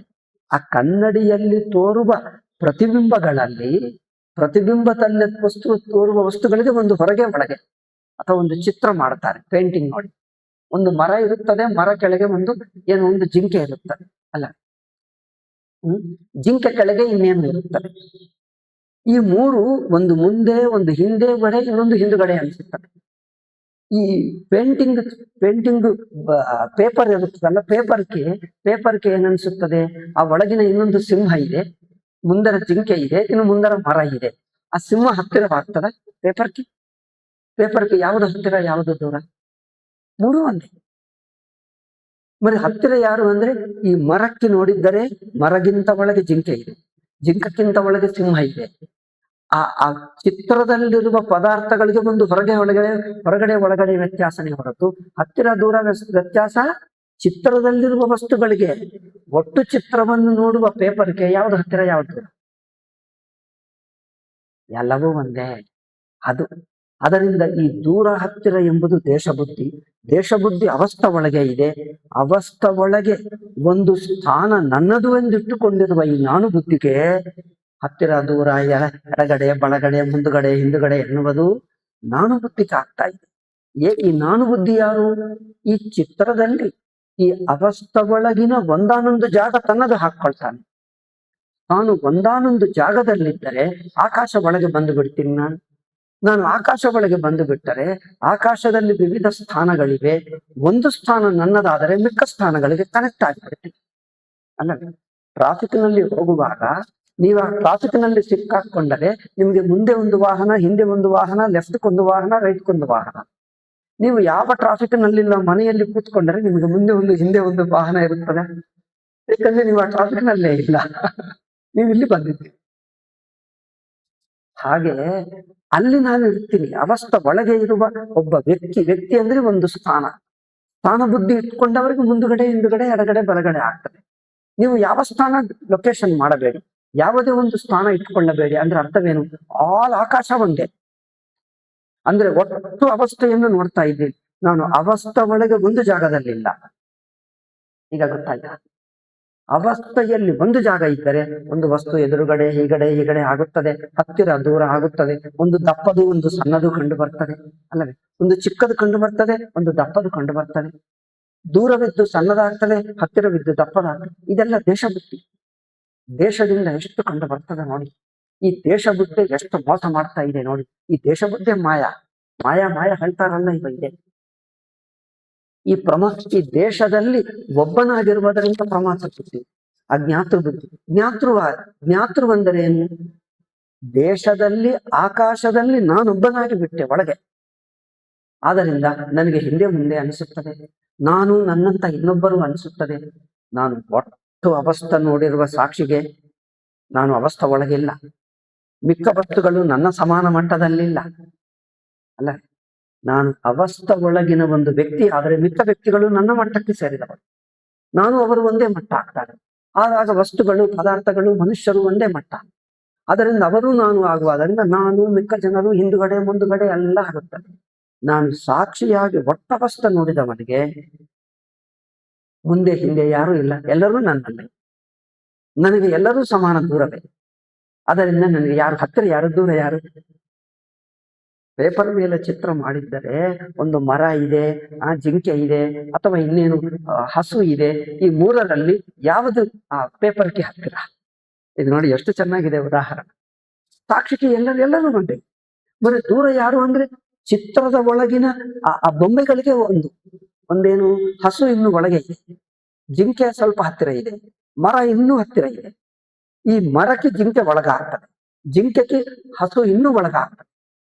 ಆ ಒಳಗೆ ಹೊರಗೆ ಆ ಚಿತ್ರದ ಒಳಗೆ ವಸ್ತುಗಳಿಗೆ ಒಟ್ಟು ಚಿತ್ರ ನೋಡಿರುವ ಪೇಪರ್ಗೆ ಯಾವುದು ಹತ್ತಿರದು? ಏಕೆ? ದೇಶ ಬಿಟ್ಟ, ಆಕಾಶವನ್ನೇ ಬಿಟ್ಟ. ಅಲ್ಲ, ದೇಶ ಸಾಕ್ಷಿ ಅಂದ್ರೆ ಏನು? ದೇಶ ಬಿಟ್ಟಿರುವುದು ಸಾಕ್ಷಿ. ಹಾಗೆ ಕಾಲ, ಹಾಗೆ ವಸ್ತು. ಒಂದು ದೇಶಕ್ಕೆ ಹೇಳಿದ್ದೀವಿ, ಇದೇ ನೀವು ಕಾಲಕ್ಕೆ, ಈಗ ನಾನು ಹೇಳಲ್ಲ, ಇದೀಗ ಮನನ ಮಾಡ್ಕೊಡಿ, ಇದನ್ನು ಕಾಲಕ್ಕೆ ಅನ್ವಯಿಸ್ಕೊಡಿ. ಕೆಲವೊಮ್ಮೆ ನಾನು ಹೇಳಿದ್ದೀನಿ, ನೀವು ಅನ್ವಯಿಸ್ಕೊಳ್ಳಲ್ಲ. ಒಂದು ದೇಶಕ್ಕೆ ನಾನು ಹೇಳಿದ್ದೀನಿ, ಈಗ ಕಾಲಕ್ಕೆ ನೀವು ಮನನ ಮಾಡಿ. ಇದು ಇದೇನು? ಹಿಂದೆ ಆಯಿತು, ಮುಂದೆ ಆಗುತ್ತದೆ. ಮುಂದೆ ಅಂದ್ರೆ ಭವಿಷ್ಯತ್ತು, ಹಿಂದುಗಡೆ ಅಂದ್ರೆ ಆಗಿ ಹೋಯಿತು. ಅಲ್ಲ, ಆಗಿ ಹೋಯಿತು ಅಂದ್ರೆ ಹಿಂದೆ ಆಯಿತು, ಮುಂದೆ ಆಗುತ್ತದೆ. ಈ ಹಿಂದೆ ಮುಂದೆ ಯಾರಿಗೆ? ಈ ಮಧ್ಯದಲ್ಲಿ ನಾನು ಮುಂದೆ ಇಟ್ಕೊಂಡ. ಈ ನಾನು ಬಿಟ್ಟ ಸಾಕ್ಷಿಗೆ ಹಿಂದೆ ಇಲ್ಲ, ಮುಂದೆ ಇಲ್ಲ. ಅಲ್ಲ, ಹಾಗೆ ಈಗ ವಸ್ತು ಅಷ್ಟೇ. ವಸ್ತು ಪದಾರ್ಥಗಳು ಹೇಗೆ? ಜ್ಞಾತೃಜ್ಞೇಯ. ಇದು ನೀನು, ಅದು ಇದು ಅನ್ಸುತ್ತಾ ಇದೆ. ಅದು ಇದು, ಇವನು ಅವನು, ಅದು ಇದು ಅಂದ್ರೆ ಯಾರಿಗೆ? ಜ್ಞಾತೃಬುದ್ಧಿಗೆ. ನಾನು ಇನ್ನೊಂದು, ನಾನು ಮಿಕ್ಕ ಇದೆ. ಸಾಕ್ಷಿಗೆ ನಾನು ಇಲ್ಲದರಿಂದ ಮಿಕ್ಕ ಇಲ್ಲ. ಏಕೆ? ಮಿಕ್ಕವು ತಾನೇ, ನಾನು ತಾನೇ. ನಾನು ಮಿಕ್ಕ ಎರಡು ತಾನೇ ಆಗುವುದರಿಂದ ಆ ತನ್ನಲ್ಲೇ ನಾನೆಲ್ಲಿ, ಮಿಕ್ಕ ಎಲ್ಲಿ? ನೀವು ಕನಸಿನಿಂದ ಎಚ್ಚರಗೊಂಡಾಗ ಅಲ್ಲಿ ನಾನಿದ್ದೆ, ಮಿಕ್ಕ ಇದ್ದೆ, ನಾನು ಮಿಕ್ಕ ಎರಡು ಕಂಡು ಬರ್ತವೆ. ನೀವು ಎಚ್ಚರಗೊಂಡರೆ ಎಲ್ಲವೂ ತಾನೇ ಆಗ್ಬಿಟ್ಟಿತ್ತು. ನಾನು ತಾನೇ, ಕನಸಿನಲ್ಲಿರುವ ನಾನು ತಾನೇ, ಮಿಕ್ಕ ತಾನೇ, ಎರಡು ನಾನೇ. ಆ ಎರಡು ತಾನಾಗಿರುವ ಸಾಕ್ಷಿ ದೃಷ್ಟಿಗೆ ವಿಂಗಡವಿಲ್ಲ. ಅದರಿಂದ ಯಾವುದು ಹತ್ತಿರ, ಯಾವುದು ದೂರ ಹೇಳಕ್ಕಾಗಲ್ಲ. ವಸ್ತುಗಳಲ್ಲಿ ನಾನಾತ್ವವಿಲ್ಲ, ವಸ್ತುಗಳಲ್ಲಿ ಅನೇಕತ್ವ ಇಲ್ಲ. ಹತ್ತಿರ ದೂರ ಇಲ್ಲ ಅಂದ್ರೆ ದೇಶ ಹೋಯ್ತು, ಹಿಂದೆ ಮುಂದೆ ಇಲ್ಲ ಅಂದ್ರೆ ಕಾಲ ಹೋಯ್ತು, ನಾನು ಮಿಕ್ಕ ಇಲ್ಲ ಅಂದ್ರೆ ವಸ್ತು ಹೋಯ್ತು. ಆ ಸಾಕ್ಷಿಗೆ ಪ್ರಪಂಚವು ಬಿಡಿಯಲ್ಲಿ ಪೇಪರ್ ಮೇಲೆ ಬರೆದಿರುವ ಚಿತ್ರಗಳು ಪೇಪರ್ ದೃಷ್ಟಿಗೆ ಎಲ್ಲಿ? ಪೇಪರ್ ದೃಷ್ಟಿಗೆ ಹಸು ಯಾವುದು ಅಂದ್ರೆ ನಾನೇ, ಜಿಂಕೆ ಯಾವುದು ಅಂದ್ರೆ ನಾನೇ, ಮರ ಯಾವುದು ಅಂದ್ರೆ ನಾನೇ. ಮತ್ತೆ ನಿನ್ನಲ್ಲಿ ಜಿಂಕ ಹತ್ತಿರನ, ಹಸು ಹತ್ತಿರನ ಅಂದ್ರೆ ನಗುತ್ತಾನೆ, ಮೂರು ನಾನೇ. ಯಾವುದು ಹತ್ತಿರ, ಯಾವತ್ತು? ಹಾಗೆ ಹಾಗೆ ನೋಡಿ. ಅದರಿಂದ ಅವಸ್ಥ ಒಳಗಿನ ದೃಷ್ಟೇ ಜ್ಞಾತೃತ್ವ, ಅದೇ ಜಾಗ್ರತ್ ದೃಷ್ಟಿ.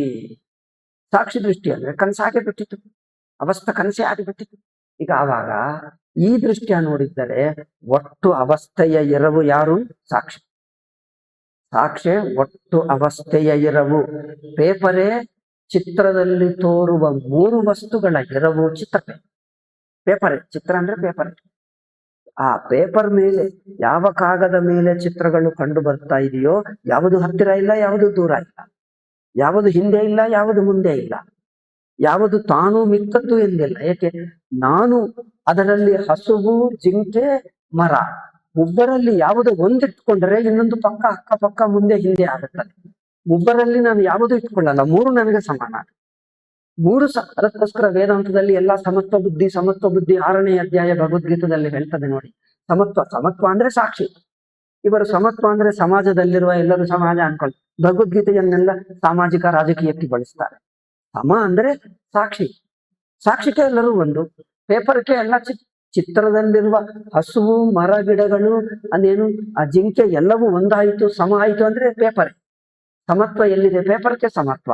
ಸಮ ಅಂದ್ರೆ ಪೇಪರ್. ಅದರಿಂದ ಇಲ್ಲಿ ಸಮ ಅಂದ್ರೆ ಸಾಕ್ಷಿ, ಸಾಕ್ಷಿಗೆ ಎಲ್ಲವೂ ಸಮ ಅಂದ್ರೆ ಒಂದೇ ಆಯಿತು.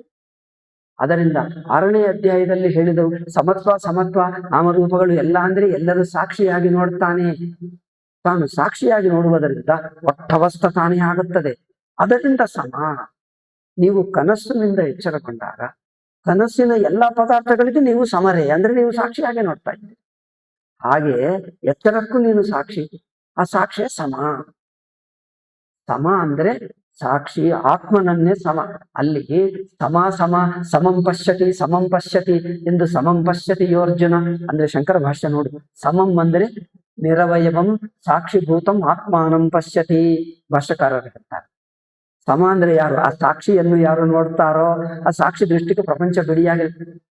ಭಾಷ್ಯಕಾರರು ಹೇಳಿದ್ದು ಬೇಕಾಗಿಲ್ಲ, ಈ ಪದ ಇವರಿಗೆ ಅರ್ಥವಾಗಲ್ಲ. ಎಲ್ಲೋ ರಾಜಕೀಯದಲ್ಲಿ ಅರ್ಥ ತಗೊಂಡು ಬಿಟ್ಟು ಏನೋ ಅರ್ಥ ಮಾಡಿಬಿಡ್ತಾರೆ. ಓ ಅಯ್ಯೋ ರಾಮ, ಈ ಭಗವದ್ಗೀತೆ ಎಲ್ಲ ಈ ರಾಜಕಾರಣಿಗಳಿಗೆ ಏನೇನೋ ಆಗಿಬಿಟ್ಟಿದೆ.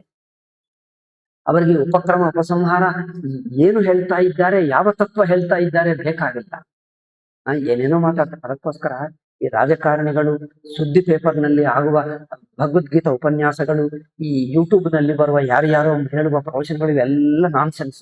ಅದೇನು ಅರ್ಥ ಇಲ್ಲ, ಅದೆಲ್ಲ ಬಿಟ್ಟುಬಿಡಿ. ಯಾರು ಸಾಂಪ್ರದಾಯಿಕವಾಗಿ ಭಾಷ್ಯ ಇದಕ್ಕೆ ಅನುಗುಣವಾಗಿ ಹೇಳಿ ಅದು ಅನುಭವ ದೃಷ್ಟಿಯ ನೋಡ್ತಾರೋ ಅವರಿಗೆ ಗೊತ್ತಾಗ್ತದೆ. ಅಲ್ಲಿ ಸಮ ಎನ್ನುವುದು ಈಗ ಹೇಳಿದ್ದೀನಲ್ಲ, ಪೇಪರ್ ದೃಷ್ಟಿಗೆ ಚಿತ್ರದಲ್ಲೆಲ್ಲವೂ ಸಮಾನ ದೂರದಲ್ಲಿದ್ದಾರೆ. ಸಮಾನ ದೂರವೇ ಅಲ್ಲ, ಮೂರೆಂಬುದೂ ಇಲ್ಲ, ಮೂರು ತಾನೆ. ಹಾಗೆ ಕನ್ನಡಿಯಲ್ಲಿ ತೋರುವ 3 ಡಿಸ್ಟೆನ್ಸಸ್, 3 ದೂರಗಳಿಲ್ಲ, 3 ದೂರ ತಾನೆ. ಹಾಗೆ ಗೋಡೆ, ಮನುಷ್ಯ, ಟೇಬಲ್, ಈ 3 ತನ್ನ, ಈ ದೇಹ, ಈ 4 ಸಾಕ್ಷಿ ದೃಷ್ಟಿಗೆ ತಾನೆ. ಈಗ ಯಾವುದು ಎಲ್ಲಿದೆ? ದೂರ ಅಂದ್ರೆ ನನ್ನಲ್ಲಿ ನಾನು ಎಲ್ಲಿ ದೂರ ಹೇಳಿ? ನನ್ನಲ್ಲಿ ನಾನು ಇದ್ದೆ, ನನ್ನಲ್ಲೇ ಇನ್ನೊಂದು ಯೋಚನೆ ಇದೆ. ಆ ಯೋಚನೆ ಈ ಯೋಚನೆ ನನಗಿಂತ ನಾನು 2-3 ಯೋಚನೆಗಳು ಮಾಡ್ತೀನಿ. 3 ಯೋಚನೆಗಳಲ್ಲಿ ಯಾವ ಯೋಚನೆ ನನಗೆ ಹತ್ತಿರ? ಯಾವ ಯೋಚನೆ? 2-3 ನಾನೇ ಹತ್ತಿರ, ಏನು ದೂರ? ಅರಿವಿನ ದೃಷ್ಟಿಗೆ ಯಾವುದು ವ್ಯತ್ಯಾಸ ಇಲ್ಲ. ಈ ಯೋಚನೆಗಳಲ್ಲಿ ಒಂದು ಯೋಚನೆ ಇಟ್ಕೊಂಡ್ರೆ ಮಿಕ್ಕದು ಪರಕೀಯಾಗಿರುತ್ತದೆ. ಅಲ್ಲ, ಒಂದು ಯೋಚನೆ ನಾನಾದರೆ ಮಿಕ್ಕದು ಪರಕೀಯಾಗುತ್ತದೆ. ಈಗ ಹತ್ತಿರ ದೂರ, ನಾನು ನೀನು ಎಲ್ಲ ಭೇದ ಶುರುವಾಗ್ತದೆ. ನಾನು ನೀನು ಭೇದ ಎಲ್ಲಿ ಶುರುವಾಗುವುದು? ಅಲ್ಲಿಂದಲೇ.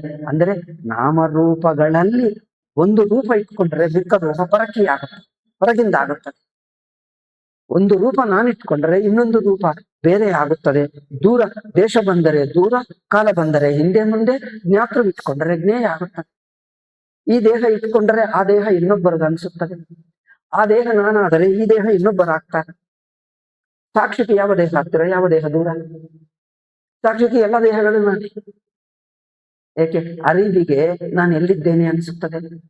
ಎಲ್ಲಿ ಎಂಬುದು ದೃಷ್ಟಿಯೇ ಇಲ್ಲ. ಆ ಎಲ್ಲಿ ಎಂಬ ಬುದ್ಧಿ ದೇಹ.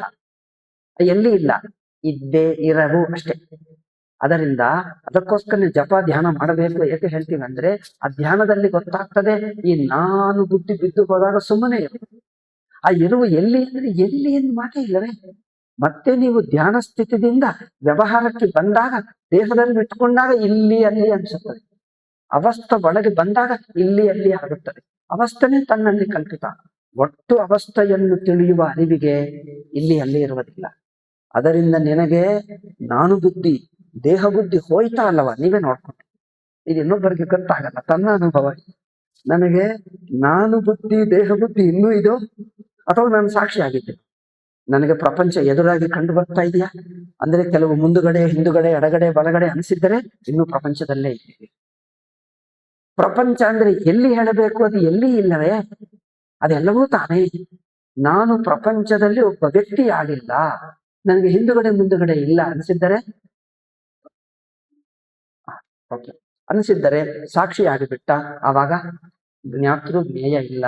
ಆದ್ದರಿಂದ ಆ ಪ್ರಶ್ನಕರ್ತಕ್ಕೆ 2 ಪ್ರಶ್ನೆಗಳಿತ್ತು ನೋಡಿ. ನಾವು ಅನೇಕ ತೋರುತ್ತಾ ಇದೆಲ್ಲ ಅಂದ್ರೆ, ಅನೇಕ ತೋರುವುದಕ್ಕೆ ಕಾರಣ ದೇಶಕಾಲ.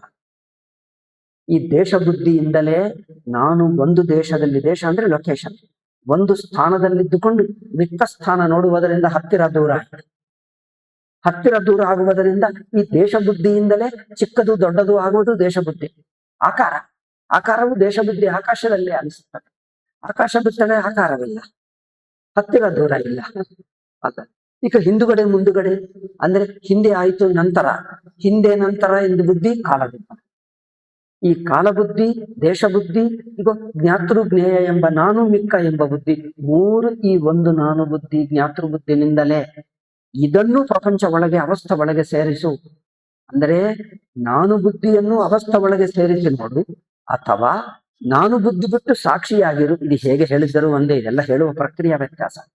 ಈ ನಾನು ಬುದ್ಧಿಯನ್ನು ಅವಸ್ಥೆ ಒಳಗೆ ಸೇರಿಸಿದ್ದರೆ ಒಟ್ಟವಸ್ಥೆಗೂ ಅಂತ ಕಂಡು ಬರ್ತದೆ, ನೀನು ಸಾಕ್ಷಿಯಾಗಿರುತ್ತೆ.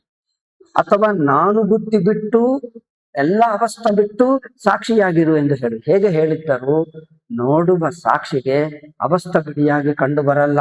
ಅದರಿಂದ ನಾನು ಹೇಳಿದ್ದೇನೆ, ನೀವು ಸಾಕ್ಷಿಯಾಗಿ ನೋಡಿದ್ದರೆ ಅವಸ್ಥೆ ನಿನಗಿಂತ ಬೇರೆ ಕಂಡು ಬರಲ್ಲ, ಅದೆಲ್ಲ ನಾನೇ ಆಗಿಬಿಡ್ತೀನಿ, ನನ್ನಲ್ಲೇ ಮುಳುಗಿ ಹೋಗುತ್ತದೆ. ಈಗ ನಾನು ಅವಸ್ಥೆ ಎಂಬುದು ಬಿಡಿಯಾಗಿಲ್ಲ ಎಂದು ನಾನು ಹಿಂದೆ ಹೇಳುತ್ತಿದ್ದೆ ನೋಡಿ. ಇದೇ ದೃಷ್ಟಿಯಿಂದ, ಈ ದೃಷ್ಟಿಯಿಂದಲೇ ಹೇಳುತ್ತಿದ್ದೆ. ಒಟ್ಟು ಅವಸ್ಥೆ ತನ್ನಲ್ಲೇ ಮುಳುಗಿ ಹೋಯಿತು. ತಾನೆಂಬುದು ಯಾರು ಎಂದು ಹೇಳಕ್ಕಾಗಲ್ಲ. ಅದು ಯಾರು, ಎಲ್ಲಿ, ಎಷ್ಟು, ಆ ಮಾತುಗಳಿಗೆ ಅರ್ಥವೇ ಇಲ್ಲ. ಅದು ಇರವು, ಅಖಂಡ ಅನಂತ ಇರವು, ಅನಂತ ಅರಿವು. ಆ ಅರಿವನ್ನು ಏನೆಂದು ಹೇಳಬೇಕು, ಎಲ್ಲಿ ಆ ಮಾತುಕ ಅರ್ಥವಿಲ್ಲ. ಯಾರು ಅದು ಯಾರು ಒಬ್ಬನೊಬ್ಬ ವ್ಯಕ್ತಿ ಅಲ್ಲ, ಒಬ್ಬನೊಬ್ಬ ವಸ್ತು ಅಲ್ಲ. ಅದು ಯಾರು ಎಂದು ಪ್ರಶ್ನೆ ಹೊಂದಲ್ಲ. ಅದು ಅಖಂಡ ಇರವು, ಅಖಂಡ ಅರಿವು ಎಲ್ಲವೂ ತಾನೆ. ಅದರ ದೃಷ್ಟಿಗೆ ಅವಸ್ಥಾ ಇಲ್ಲ, ಪ್ರಪಂಚ ಇಲ್ಲ. ಆ ದೃಷ್ಟಿಯಲ್ಲಿ ಅದೊಂದೇ ಇರವು, ಪ್ರಪಂಚದ ಇರವು ಅದೇ. ಅದಕ್ಕೋಸ್ಕರ ನಮಗೆ ನಾನಾ ಪದಾರ್ಥಗಳು ಕಂಡು ಬರುತ್ತಾ ಇವೆಯಲ್ಲ, ಪೂರ್ವ ಪಕ್ಷಿ ಹೇಳಿದ್ದಾರಲ್ಲ, ಅದಕ್ಕೆ ಉತ್ತರವೇನು? ನೀವಿನ್ನೂ ಅವಸ್ಥ ಒಳಗಿನ ಜ್ಞಾತೃವಾಗಿ ನೋಡ್ತಾ ಇದ್ದಿ, ದೇಶದಲ್ಲಿದ್ದಿ, ಕಾಲದಲ್ಲಿದ್ದಿ, ಜ್ಞಾತೃಜ್ಞೇಯ ಎಂಬ ವಿಂಗಡ ಇಟ್ಕೊಂಡು ನೋಡ್ತಾ ಇದ್ದಿ, ಜ್ಞಾತೃವಾಗಿದ್ದಿ. ಅದಕ್ಕೋಸ್ಕರ ಕಂಡು ಬರ್ತದೆ, ತಪ್ಪಲ್ಲ. ನಿಮ್ಮ ಜ್ಞಾತೃ ದೃಷ್ಟಿ ತಗೊಂಡರೆ ಪ್ರಪಂಚವು ನಾಮರೂಪ ದೇಶ ಕಾಲ ಹಿಂದೆ ಮುಂದೆ ಎಲ್ಲವೂ ತಪ್ಪಲ್ಲ. ನೀವು ಎಷ್ಟು ಹೋರಾಡಿದರೂ ಬಿಡಲ್ಲ. ನೀವು ಜ್ಞಾತೃ ಬುದ್ಧಿಯಿಂದ ಪ್ರಪಂಚ ಬಿಡಲ್ಲ, ಸಾಕ್ಷಿ ಬುದ್ಧಿಗೆ ಬಿಡಿಸಿಕೊಳ್ಳಲು ಯಾವುದೂ ಒಳ್ಳೆಯಲ್ಲ. ಅಷ್ಟೇ. ದೃಷ್ಟಿ ಭೇದ ಕರಕ್ಷಣೆ ಹೊರತು ವಸ್ತು ಯಾವುದೇ ಏನ್ ಚೇಂಜ್ ಮಾಡಬೇಕಾಗಲ್ಲ. ಅದಕ್ಕೋಸ್ಕರ ಶಂಕರರು ಹೇಳಿದ್ದರು, ಜ್ಞಾನ ಮಾತ್ರದಿಂದ ಯಾವ ಕರ್ಮ ಬೇಕಾಗುತ್ತೆ. ಕರ್ಮ ಅಂದ್ರೆ ಏನ್ ಮಾಡ್ತಾನೆ? ಅವಸ್ಥ ಒಳಗೆ ನಾನು ಎಂಬ ಬುದ್ಧಿ ಇಟ್ಕೊಂಡು ಆ ನಾನು ಏನು ಕೆಲಸ ಮಾಡಿದ್ದರೂ ಅವಸ್ಥ ಒಳಗನೆ ತಿರುಗುತ್ತಾನೆ. ಅವಸ್ಥ ಒಳಗೆ ಒಂದು ಜಾಗದಿಂದ ಇನ್ನೊಂದು ಜಾಗಕ್ಕೆ ತಿರುಗುತ್ತಾನೆ, ಒಂದು ಕಾಲದಿಂದ ಇನ್ನೊಂದು ಕಾಲಕ್ಕೆ ಹೋಗ್ತಾನೆ, ಒಂದು ರೂಪದಿಂದ ಇನ್ನೊಂದು ರೂಪಕ್ಕೆ ಬದಲಾಯಿಸ್ತಾನೆ. ನಾನು ಬುದ್ಧಿ ಹಾಗೆ ಇರ್ತಾನೆ. ಅದೇ ನಾನು ಬುದ್ಧಿ ಕರ್ತ ಆಗಿ ಒಂದು ಕರ್ಮ ಮಾಡ್ತದೆ, ಒಂದು ಜಾಗದಿಂದ ಇನ್ನೊಂದು ಜಾಗಕ್ಕೆ, ಅಲ್ಲವೇ? ಒಂದು ರೂಪದಿಂದ ಇನ್ನೊಂದು ರೂಪಕ್ಕೆ, ಒಂದು ದೇಹದಿಂದ ಇನ್ನೊಂದು ದೇಹಕ್ಕೆ, ಒಂದು ಕಾಲದಿಂದ ಇನ್ನೊಂದು ಕಾಲಕ್ಕೆ. ಆ ನಾನು ಬುದ್ಧಿ ಇಟ್ಟುಕೊಂಡಾಗ ಅವಸ್ಥ ಒಳಗೆ ಇರುತ್ತೀನಿ, ದೇಶ ಕಾಲದಲ್ಲಿ ತಿರುಗುತ್ತಾ ಇರ್ತೀನಿ. ಎಷ್ಟು ಕರ್ಮ ಮಾಡಿದ್ದರೂ ಈ ಲೋಕದಿಂದ ಆ ಲೋಕ, ಆ ಲೋಕದಿಂದ ಈ ಲೋಕ, ಮನುಷ್ಯ ಲೋಕದಿಂದ ಬೇರೆ ಲೋಕ, ಆ ಲೋಕದಿಂದ ಮಾಡ್ಕೋ. ಪುಣ್ಯ ಒಳ್ಳೆಯದೆ ಮಾಡ್ಕೊಂಡ್ರೆ ಈ ಲೋಕದಲ್ಲೇ ಸ್ವಲ್ಪ ಒಳ್ಳೇದಾಗುತ್ತದೆ. ಬಟ್ ಲೋಕ ಬಿಡ, ಲೋಕ ಅಂದ್ರೆ ಅವಸ್ಥ. ಆ ಲೋಕ ಈ ಲೋಕ ಎಲ್ಲ ಸೇರಿಕೊಂಡು ಜೀವ ಭಾವವೇ. ಅಂದ್ರೆ ನೀವು ಸ್ವರ್ಗಲೋಕದಲ್ಲಿರುವುದು ಜೀವನಾಗೆ, ಭೂಲೋಕದಲ್ಲಿರುವುದು ಜೀವನಾಗೆ, ಬ್ರಹ್ಮ ಲೋಕಕ್ಕೆ ಹೋದರೂ ಜೀವನಾಗೆ, ನರಕಕ್ಕೆ ಹೋದರೂ ಜೀವ ಬುದ್ಧಿ ಅಂದ್ರೆ ಜ್ಞಾತೃ ಬುದ್ಧಿಯಿಂದಲೇ. ಅಂದ್ರೆ ಜ್ಞಾತೃವಾಗಿರುವುದು ಎಲ್ಲಿ ಅಂದ್ರೆ ಎಲ್ಲಾ ಲೋಕಗಳು ಸೇರಿಸಿ ಜ್ಞಾತೃ ಬುದ್ಧಿ. ಅದರಿಂದ ಎಚ್ಚರ ಅವಸ್ಥಾ ಎಂದು ಹೇಳಿದ್ದರೆ ಎಲ್ಲಾ ಲೋಕಗಳು ಸೇರಿಸಿ ಜ್ಞಾತೃವಾಗೇ ನೀವು ಎಲ್ಲಾ ಲೋಕಗಳಿಗೆ ಹೋಗ್ತೀರಿ. ಜ್ಞಾತೃವಾಗೇ ಕರ್ಮ ಫಲ. ಅದರಿಂದ ಒಟ್ಟು ಅವಸ್ಥಾ ಅಂದ್ರೆ ಅರ್ಥವೇನು? ವಿವಿಧ ಲೋಕಗಳು ಅಂದ್ರೆ ಜ್ಞಾತೃವಾಗಿ ನೀವು ಹೋಗತಕ್ಕ ಲೋಕಗಳೆಲ್ಲ, ಮಾಡತಕ್ಕ ಕೆಲಸಗಳೆಲ್ಲ, ಪಡ್ಕೊಳ್ಳುವ ಕಾರ್ಯಕಾರಣ ಭಾವವೆಲ್ಲ ಒಟ್ಟು ತೆಗೆದು ಅವಸ್ಥಾ ಎಂದು ಹೇಳಿದ್ದೀವಿ. ಈಗ ಅವಸ್ಥಾ ಬಿಡುವುದು ಅಂದ್ರೆ ಜ್ಞಾತೃ ಬಿಡುವುದು. ಜ್ಞಾತೃ ಬಿಟ್ಟರೆ ಕರ್ತ ಇಲ್ಲ, ಲೋಕ ಇಲ್ಲ, ಈ ಲೋಕ ಆ ಲೋಕ ಎಲ್ಲ ಅವಸ್ಥಾ ಒಳಗೆ ಆಯ್ತು. ಸಾಕ್ಷಿ ಆದ್ರೆ ಸಾಕ್ಷಿಗೆ ಈ ಲೋಕ ಇಲ್ಲ, ಆ ಲೋಕ ಇಲ್ಲ, ಕರ್ಮ ಇಲ್ಲ, ಕರ್ಮ ಫಲವಿಲ್ಲ, ಹೋಗೋದಿಲ್ಲ, ಬರುತ್ತಿಲ್ಲ, ಎಲ್ಲವೂ ಒಟ್ಟಾಯ್ತಲ್ಲ. ಅದರಿಂದ ಲೋಕಗಳೆಲ್ಲ ಅವಸ್ಥಾ ಒಳಗೆ ಅಂದ್ರೆ ಕಾರ್ಯಕಾರಣ ಭಾವ ಒಳಗೆ. ಈ ಕಾರ್ಯಕಾರಣ ಭಾವ, ಕಾರ್ಯಕಾರಣ ಅಂದು ಅಲ್ಲಿ ಒಂದು ಸ್ಥಿರವಾದ ವಸ್ತುವಲ್ಲ. ನಿಮ್ಮ ಜ್ಞಾತೃ ದೃಷ್ಟ್ಯ ಕಾರ್ಯಕಾರಣ ಭಾವ, ನಿಮ್ಮ ಜ್ಞಾತೃ ಬುದ್ಧಿ ಕಾರ್ಯಕಾರಣ ಭಾವ, ಕಾಲ ಬುದ್ಧಿ ಕಾರ್ಯಕಾರಣ ಭಾವ ಅಲ್ಲ. ಜ್ಞಾತೃ ಬುದ್ಧಿ ಇರುವವರೆಗೂ ಕಾರ್ಯಕಾರಣ ಭಾವ ತಪ್ಪಲ್ಲ. ನಾನು ಬುದ್ಧಿ ಇದ್ದರೆ ಅದೇ ಕಾರ್ಯಕಾರಣ ಭಾವ. ನಾನು ಬುದ್ಧಿ ಬಿಟ್ಟ ಸಾಕ್ಷಿಗೆ ಕಾರ್ಯ ಇಲ್ಲ, ಕಾರಣ ಇಲ್ಲ. ಕಾರ್ಯ ಕಾರಣ ಅಂದ್ರೆ ಹಿಂದೂ ಮುಂದೆ ರಿಲೇಷನ್ ಆಗ್ಬೇಕು, ರಿಲೇಷನ್ ಇಲ್ಲವೇ? ಏಕೆಂದ್ರೆ ಹಿಂದೆ ಮುಂದೆ ಎನ್ನುವುದು, ಹಿಂದೆ ಎನ್ನುವುದು ನಾನೇ, ಮುಂದೆ ಎನ್ನುವುದು ನಾನೇ, ನಾನು ಎನ್ನುವುದು ನಾನೇ, ನೀನು ಎನ್ನುವುದು ನಾನೇ. ಈಗ ಸಾಕ್ಷಿಗೆ ಜ್ಞಾತೃ ಇಲ್ಲ, ಜ್ಞೇಯ ಇಲ್ಲ, ಕಾರಣ ಇಲ್ಲ, ಕಾರ್ಯ ಇಲ್ಲ, ಕರ್ಮ ಇಲ್ಲ, ಕರ್ಮ ಫಲ ಇಲ್ಲ, ದೆನ್ ಅದು ಇಲ್ಲ, ಇದು ಇಲ್ಲ, ಹಿಂದೆ ಇಲ್ಲ, ಮುಂದೆ ಇಲ್ಲ, ಈ ಲೋಕ ಇಲ್ಲ, ಇನ್ನೊಂದು ಲೋಕ ಇಲ್ಲ ಅಲ್ಲ. ಈ ಲೋಕ ಇನ್ನೊಂದು ಲೋಕ ಅಂದ್ರೆ ಎರಡೂ ಒಂದು ಸ್ಥಾನಗಳೇ. ಸ್ಥಾನ ಬುದ್ಧಿ ಎಲ್ಲ ಆಕಾಶ, ಆಕಾಶವೆಲ್ಲ ಅವಸ್ಥಾ ಎಲ್ಲ ಸಾಕ್ಷಿಗೆ ಯಾವ ಅವಸ್ಥಾ, ಯಾವ ಲೋಕ? ನನಗೆ ಭೂಲೋಕ ಇಲ್ಲ, ವ್ಯಕ್ತಿತ್ವ ಇಲ್ಲ. ಅದರಿಂದ ಸಾಕ್ಷಿಗೆ ಎಲ್ಲ ಲೋಕಗಳು ತಾನೆ, ಇಡೀ ಅವಸ್ಥಾ ತಾನೆ. ಆ ಸಾಕ್ಷಿ ಇರವೇ ಬ್ರಹ್ಮ ಅಂದ್ರೆ ಅಖಂಡಕ್ಕೆ ಬ್ರಹ್ಮ ಹೇಳಿದ್ದಾರೆ. ಬ್ರಹ್ಮ ಅಂದ್ರೆ ಏನು? ದೊಡ್ಡದು ಎಂದರ್ಥ. ದೊಡ್ಡದು ಅಂದ್ರೆ ಅನಂತ. ಬ್ರಹ್ಮ ಎಂಬ ಮಾತುಕ ಅರ್ಥವೇನು? ದೊಡ್ಡದು, ಅನಂತವಾದ ದೊಡ್ಡದು ಎಂದರ್ಥ. ಅನಂತ ಅಂದ್ರೆ ಎಷ್ಟು? ಯಾವ ಮನಸ್ಸಿಗೆ ಲೆಕ್ಕ ಮಾಡಕ್ಕಾಗಲ್ಲವೋ, ವೃತ್ತಿ ಹುಟ್ಟಲ್ಲವೋ ನನ್ನರ್ಥ. ವೃತ್ತಿಯಿಂದ ಯೋಚನೆ ಮಾಡಕ್ಕಾಗಲ್ಲ ನನ್ನರ್ಥ. ಅಷ್ಟೇ, ಇನ್ನೇನು ಮಾಡಕ್ಕಾಗಲ್ಲ. ಏನ್ ಯೋಚನೆ ಮಾಡಿದ್ರೆ ವೃತ್ತಿ ಆಗಿಬಿಡುತ್ತೆ. ವೃತ್ತಿ ಅಂದ್ರೆ ಇಷ್ಟು ಅಷ್ಟು ಯಾವ ಸೈಜು ಇಲ್ಲ. ಅಂದ್ರೆ ವೃತ್ತಿ ಬಿದ್ದು ಹೋದರೆ, ಮುಳುಗಿ ಹೋದರೆ, ಯಾವ ವೃತ್ತಿ ಇಲ್ಲದ ಸುಷುಪ್ತಿ ನೋಡಿ, ಸುಷುಪ್ತಿ ಅನಂತ. ಆ ಅನಂತವನ್ನೇ ಬ್ರಹ್ಮ ಎಂದು ಹೇಳುತ್ತೆ ಅಲ್ಲವೇ? ಒಂದು ಸ್ಥಾನ ಇಟ್ಕೊಂಡ್ರೆ ಜೀವ, ಒಂದು ಇನ್ನೊಂದು ಎಂಬ ಸ್ಥಾನ ಬುದ್ಧಿ ಬಿಟ್ಟರೆ ಅನಂತವಾಗಿದೆ, ಸ್ವತಃಸಿದ್ಧ, ಅದೇ ಸ್ವತಃಸಿದ್ಧ, ಅದೇ ಅನಂತ, ಅದೇ ಬ್ರಹ್ಮ. ಇದೆ ಮಾತುಗಳು ಏನೇ ಹೇಳಲಿ, ಮಾತುಗಳಿಗೆ ಸಿಕ್ಕಾಕೊಳ್ಳಬಾರದು. ಆ ಮಾತಿನ ಅನುಭವಾರ್ಥ, ಅರ್ಥನು ಶಾಬ್ದಿಕ ಅರ್ಥ ಅಲ್ಲ, ಶಬ್ದದ ಅರ್ಥ ಅಲ್ಲ, ಯುಕ್ತಿಯ ಅರ್ಥ ಅಲ್ಲ, ಮನಸ್ಸಿನ ಅರ್ಥ ಅಲ್ಲ, ಅನುಭವಾರ್ಥ. ಪ್ರತಿಯೊಂದು ಶಬ್ದಕ್ಕೆ ಅನುಭವಾರ್ಥ ನೋಡಿದರೆ ಒಂದೇ ಆಗುತ್ತದೆ, ಬೇರೆ ಬಿಟ್ಟು ಇಲ್ಲವೇ ಇಲ್ಲ ಇನ್ನೊಂದು. ಹಾಗೆ ಒಟ್ಟವಸ್ಥೆಯು ಆ ಅನುಭವ ರೂಪವೇ ಆಯಿತು. ಅದನ್ನು ಸಾಕ್ಷಿ ಹೇಳುವುದು ಸುಮ್ಮನೆ ಕಲ್ಪಿತ ಹೆಸರು, ಅದನ್ನು ಯಾವ ಹೆಸರು ಹೇಳಕ್ಕಾಗಲ್ಲ. ಬ್ರಹ್ಮ ಹೇಳು, ಸಾಕ್ಷಿ ಹೇಳು, ಅರಿವು ಹೇಳು, ಇದೆಲ್ಲ ಸುಮ್ಮನೆ ಕಲ್ಪಿತ ಹೆಸರುಗಳು. ಬರೀ ಯಾವುದೇ ಒಂದು ಹೇಳಬೇಕಲ್ಲವೇ. ಬರೀ ಸಾಕ್ಷಿ ಏಕೆ ಹೇಳಿದ್ದೀರಿ ಅಂದ್ರೆ ಮಿಕ್ಕ ಪ್ರಪಂಚ ಅಲ್ಲ ಎನ್ನುವುದಕ್ಕೆ ಸಾಕ್ಷಿ ಹೇಳಿದ್ದೀವಿ ಅಷ್ಟೇ, ಅದನ್ನು ಯಾವ ಹೆಸರು ಹೊಂದಲ್ಲ. ಇದೆಲ್ಲ ನಿಷೇಧ ಮಾಡುವುದಕ್ಕೆ ಸಾಕ್ಷಿ ಎಂದು ಹೇಳಿದ್ವಿ, ಇದೆಲ್ಲ ತೆಗೆಯುವುದಕ್ಕೆ ಬ್ರಹ್ಮ ಹೇಳಿದ್ವಿ, ಪರಿಮಿತವೆಲ್ಲ ತೆಗೆಯುವುದಕ್ಕೆ ಬ್ರಹ್ಮ ಹೇಳಿದ್ದೀವಿ ಅಲ್ಲವೇ. ತೋರಿಕವೆಲ್ಲ ತೆಗೆಯುವುದಕ್ಕೆ ಸಾಕ್ಷಿ ಹೇಳಿದ್ದೀವಿ ಅಷ್ಟೇ. ಈ ತೋರಿಕ ತೆಗೆದು ಬಿಟ್ಟರೆ ಸಾಕ್ಷಿ ಹೆಸರು ವ್ಯರ್ಥವಾಗ್ತದೆ, ಯಾವ ಹೆಸರು ಹೊಂದಲ್ಲ. ಮರದಕ್ಕೆ ಏನು ಅಂದ್ರೆ ಅದೇ ಅದು, ತಾನೇ ತಾನು ಅಷ್ಟೇ, ಅದಕ್ಕೆ ಏನು ಹೇಳಕ್ಕಾಗ, ತಾನೇ ತಾನು, ತಾನು ಹೇಗಿದೆಯೋ ಹಾಗಿದೆಯೋ, ತಾನು ಏನಿದೆಯೋ ತಾನು ಅಷ್ಟೇ, ಅದಕ್ಕೆ ಯಾವ ಹೆಸರು ಹೊಂದಲ್ಲ. ಎಲ್ಲಾ ಹೆಸರುಗಳು ತಪ್ಪಾಗ್ತವೆ. ಹೀಗೆ ಆ ಸ್ವತಃಸಿದ್ಧವೇ ಸ್ವತಃಸಿದ್ಧ ಇರವು, ಅದಕ್ಕಿಂತ ಬಿಡಿಯಾಗಿ ಯಾವುದಿಲ್ಲ. ಇದು ಸ್ವಾಮೀಜಿ ಹೇಳಿಕೆಯ ತಾತ್ಪರ್ಯ ಅಲ್ಲ. ಈಗ ಇಷ್ಟು ಹೇಳಿದ್ರೆ ಅರ್ಥ ಮಾಡಿಕೊಂಡ್ರೆ ಈಗ ವಾಕ್ಯಗಳು ಓದಿ ನಿಮ್ಗೆ ಅರ್ಥವಾಗ್ಬಿಡ್ತವೆ. ಈ ಒಂದೊಂದು ವಾಕ್ಯ ಓದ್ತಾ ಇದ್ದರೆ ಆ ಪುಸ್ತಕದಲ್ಲಿ ಸಿಕ್ಕಾಕೊಳ್ತೀವಿ. ಅದರಿಂದ ನಾನು ತಾತ್ಪರ್ಯ ಹೇಳಿದೆ, ಈ ತಾತ್ಪರ್ಯ ತಿಳ್ಕೊಂಡು ವಾಕ್ಯ ಓದಿ ಅರ್ಥವಾಗಿಬಿಡ್ತದೆ. ಈಗ ನಾಳೆ ಆಗಲ್ಲ ಅನಿಸ್ತದೆ, ನಾಳೆ ಪಾಠ ಇರಲ್ಲವಲ್ಲ, ಅದೇನು ನನಗೆ ಏನು ಸ್ವಾಮೀಜಿ ಆರಾಧನೆ ಆಗುವುದರಿಂದ ಆರಾಧನೆ ಕುರಿತು ಸ್ವಲ್ಪ ಹೇಳುವಕ್ಕೆ ಹೇಳಿದ್ದಾರೆ. ಆರಾಧನೆಯಲ್ಲಿಯೂ ಅದೇ ವಿಷಯ. ಸ್ವಾಮೀಜಿ ಚಿಂತನ ಎಂದು ಹೇಳಿದ್ದಾರೆ. ನಾನು ಹೇಳಿದ್ರೆ ಚಿಂತನ ಅಂದ್ರೆ ಇನ್ನೇನು ಹೇಳ್ಬೇಕು, ಇದೇ ವೇದಾಂತದೇ ಇನ್ನೊಂದು ಬಗೆ, ಇದೇ ವೇದಾಂತ ಇನ್ನೊಂದು ಹೆಸರಿಟ್ಟು ಹೇಳ್ತೀವಿ ಅಷ್ಟೇ. ಸ್ವಾಮೀಜಿ ಚಿಂತನ ಅಂದ್ರೆ ವಿಚಾರ. ವಿಚಾರ ಅಂದ್ರೆ ಏನು? ಸ್ವಾಮೀಜಿ ಹೇಗೆ ಅನುಭವ ದೃಷ್ಟಿಯ ವಿಚಾರ ಮಾಡಿದ್ದಾರೆ, ದೇಶ ಕಾಲ ನಾಮರೂಪಕ್ಕೆ ಸಿಕ್ಕಾಕೊಳ್ಳದೆ ಅನುಭವಾನುಸಾರ ಅದೇ ಹೇಳೋದು. ಅದು 9:30 ಅಂತೆ, 9:30 10:00, 10:00 ನಂತರ ಇನ್ನೇನು ಪಾದುಕಾ ಪೂಜಾ, ಅಲ್ಲಿ ಇಲ್ಲಿ 2 ಕಾರ್ಯಕ್ರಮಗಳು ನಡೆಯುತ್ತವೆ. ಇಲ್ಲಿ ಒಂದು ಪಾದುಕಾ ಪೂಜಾ ಇನ್ನೇನೋ ನಡೆಯುತ್ತದೆ, ಅಲ್ಲಿ ಸ್ವಲ್ಪ ಬ್ರಾಹ್ಮಣರಿಗೆ ಅದು ಆರಾಧನೆಯಲ್ಲಿ ನೀವು ಹೇಗೆ ಶ್ರಾದ್ದ ಮಾಡ್ತಿರೋ ಬ್ರಾಹ್ಮಣರನ್ನು ಕರೆದು ಹೀಗೆ ಹಾಗೇನೆ ಬ್ರಾಹ್ಮಣರು ಸನ್ಯಾಸಿಗಳು ಇಬ್ಬರನ್ನು ಕರೆಯುತ್ತಾರೆ. ಕೆಲವರು ಅದು ಕರೆದು ಅವರಿಗೂ ಏನಾದ್ರು ಅದಕ್ಕೆ ಒಂದು 4 ಜನರು ಮಿನಿಮಮ್ ಇರುತ್ತಾರೆ, ಕೆಲವರು ಇನ್ನೂ ಹೆಚ್ಚೇ ಕರೆಯುತ್ತಾರೆ. ಅವರಿಗೂ ಅಷ್ಟೇ ಕಲಶ ಇಟ್ಟು ಅದು ಇಟ್ಟು ಆರಾಧನಾ ಅಂದ್ರೆ ಒಂದು ಬಗೆಯಾದ ಸನ್ಯಾಸಿಕೆ ಮಾಡುವ ಒಂದು ಶ್ರಾದ್ದ ಅಂತೆ ಕರ್ಮ ಅಷ್ಟೇ, ಆರಾಧನಾ ಅದು ಮಾಡ್ತಾರೆ. ಅವರಲ್ಲಿ ವ್ಯತ್ಯಾಸ ಏನಿದೆ ಅಂದ್ರೆ ಅದರಲ್ಲಿ ಗುರು, ಪರಮಗುರು, ಪರಮೇಷ್ಠಿ ಗುರು ಎಲ್ಲರನ್ನು ಆಹ್ವಾನ ಮಾಡ್ತಾರೆ. ಒಬ್ಬ ಬ್ರಾಹ್ಮಣನಲ್ಲಿ ಒಂದು ಗುರು ಸಚ್ಚಿದಾನಂದ ಸ್ವಾಮೀಜಿ, ಇನ್ನೊಬ್ಬರ ಮೇಲೆ ಇನ್ನೊಬ್ಬರ ಮೇಲೆ ವ್ಯಾಸ, ಇನ್ನೊಬ್ಬರ ಮೇಲೆ ಶಂಕರಾಚಾರ್ಯ, ಅವರನ್ನು ಆವಾಹನ ಮಾಡಿ ಅವರನ್ನು ಹಾಗೆ ಪೂಜಿಸಿ ನಮಸ್ಕಾರ ಮಾಡಿ ಅವರಿಗೆ ಭೋಜನ ಶ್ರಾದ್ದದಲ್ಲಿ ಮಾಡಿರುವಷ್ಟು ಅಷ್ಟು ತರಕಾರಿಗಳು, ಅಷ್ಟು ಊಟಗಳು ಎಲ್ಲ ಮಾಡಬೇಕು. ಅವ್ರಿಗೆ ಎಷ್ಟು ತಿನ್ನಬೇಕಂದ್ರೆ ಒಂದು ತಿಂಡಿ ಪಾತನೆ ಆಗ್ಬೇಕಂದ್ರೆ ಅವ್ರು ತಿನ್ನಕ್ಕೆ ಆಗಲ್ಲ, ಅಷ್ಟು ಮಾಡ್ತಾರೆ. ಏನೋ ಅವ್ರ ಭಕ್ತಿ ಭಾವ ಒಳ್ಳೆಯದೇ ಆಗಲಿ, ಆದ್ರೆ ಯಾವುದೇ ಭಾವಕ್ಕೋಸ್ಕರ ಏನಾದರೂ ಮಾಡಬೇಕು. ಯಾಕಂದ್ರೆ ಈ ಭಾವನೆ ನಮ್ಮನ್ನು ಸಿಕ್ಕಿಸ್ತಾ ಇದೆ. ಉತ್ತಮ ಭಾವ, ಪವಿತ್ರ ಭಾವ ಆದ್ರೆ ಒಳ್ಳೆಯದೇ ಅಲ್ಲವೇ. ದೃಷ್ಟಿ ವ್ಯಾಪಕವಾಗುವುದಕ್ಕೋಸ್ಕರನೇ ಎಲ್ಲಾ ಭಕ್ತಿ ಭಾವ. ಮನಸ್ಸಿನ ಅಲ್ಪ ಬುದ್ಧಿ ಬಿಡಿಸಿ ವ್ಯಾಪಕವಾಗುವುದೇ ಎಲ್ಲವೂ ಬೇಕು. ಆ ವ್ಯಾಪಕವಾಗದೇ ಇರುವುದರಿಂದಲೇ ದೇಹೇಂದ್ರಿಯಕ್ಕೆ ಸಿಕ್ಕಾಕೊಳ್ತಾ ಇದ್ರು. ಎಷ್ಟೆಷ್ಟು ಬುದ್ಧಿ ವ್ಯಾಪಕವಾಗ್ತದೋ ದೇಹೇಂದ್ರಿಯ ಅದು ಬಿಡುತ್ತದೆ, ಸಾಕ್ಷಿ ಈಜಿ ಆಗ್ತದೆ. ಆ ಸಾಕ್ಷಿಗೋಸ್ಕರನೇ ಇಷ್ಟೆಲ್ಲ ಮಾಡೋದು. ಅದರಿಂದ ಭಾವ ವ್ಯಾಪಕವಾಗ್ತದೆ. ಒಬ್ಬರ ಮೇಲೆ ಶಂಕರಾಚಾರ್ಯ, ಒಬ್ಬರು ವೇದವ್ಯಾಸ, ಇನ್ನೊಬ್ಬರನ್ನು ಆಹ್ವಾನ ಮಾಡಿ ಅವರಿಗೆ ಊಟ ಕೊಟ್ಟು ನಮಸ್ಕಾರ ಮಾಡಿ ಮತ್ತೆ ಅದೆಲ್ಲ ಕೊನೆಗೆ ಮಾತ್ರ ಅಲ್ಲಿ ಮಾಡ್ತಾರೆ. ಆ ಕೊನೆಗೆ ನಿಮಗೆಲ್ಲರಿಗೂ ತೋರಿಸ್ತಾರೆ, ಅಲ್ಲಿರುವುದು ತೋರಿಸಲ್ಲ, ಅವರವರೇ ಮಾಡ್ಕೊಳ್ತಾರೆ ಪ್ರೈವೇಟ್ ಆಗಿ. ಅಲ್ಲಿ ವೇದ ಮಂತ್ರ ಹೇಳ್ತಾರೆ, ಏನೇನು ಹೇಳ್ತಾರೆ, ಅದೆಲ್ಲ ಒಂದು ಪದ್ಧತಿ ಇರುತ್ತದೆ. ಯಾವ ಮಂತ್ರ ಹೇಳಬೇಕು ಅವರಿಗೆ ಪಾದಗಳು ತೊಳೆದು ಕೂರಿಸಿ ಊಟ ಮಾಡಿ ಎಲ್ಲ ವೇದ ಮಂತ್ರ ಹೇಳಿ ಎಲ್ಲ ಮಾಡ್ತಾರೆ. ಊಟ ಆದ ನಂತರ ಒಂದು ಇದರಲ್ಲಿ ಕೂರಿಸಿ ಅವರೇನು ತಲೆ ಮೇಲೆ ಅದೇನು ಕಲಶ ಇಟ್ಕೊಂಡು ಅವರು ಸುತ್ತು ತಿರುಗುತ್ತಾ ಕುಣಿಯುತ್ತಾರೆ ನೋಡಿ, ಆವಾಗ ಅದು ಮಾತ್ರ ನಿಮಗೆ ತೋರಿಸ್ತಾರೆ.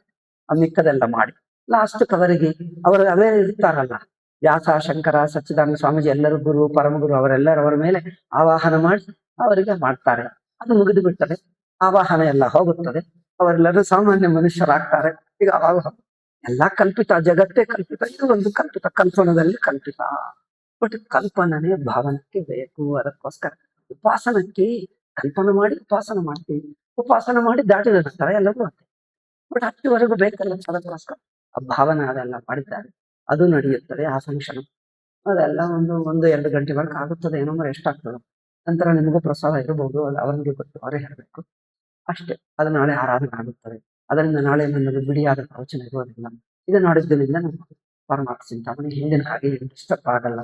ಇದರಲ್ಲಿ ಏನೇನು ಪ್ರವಚನಗಳಿತ್ತು, ಈಗ ನಾನು ಹಿಂದಿನ ಹಾಗೆ ಮಾಡ್ಕೊಂಡು ಓಂ ಶಾಂತಿ ಶಾಂತಿ ಶಾಂತಿ. ಹರಿ ಓಂ ಶ್ರೀ ಗುರುಭ್ಯೋ ನಮಃ. ಹರಿ ಓಂ.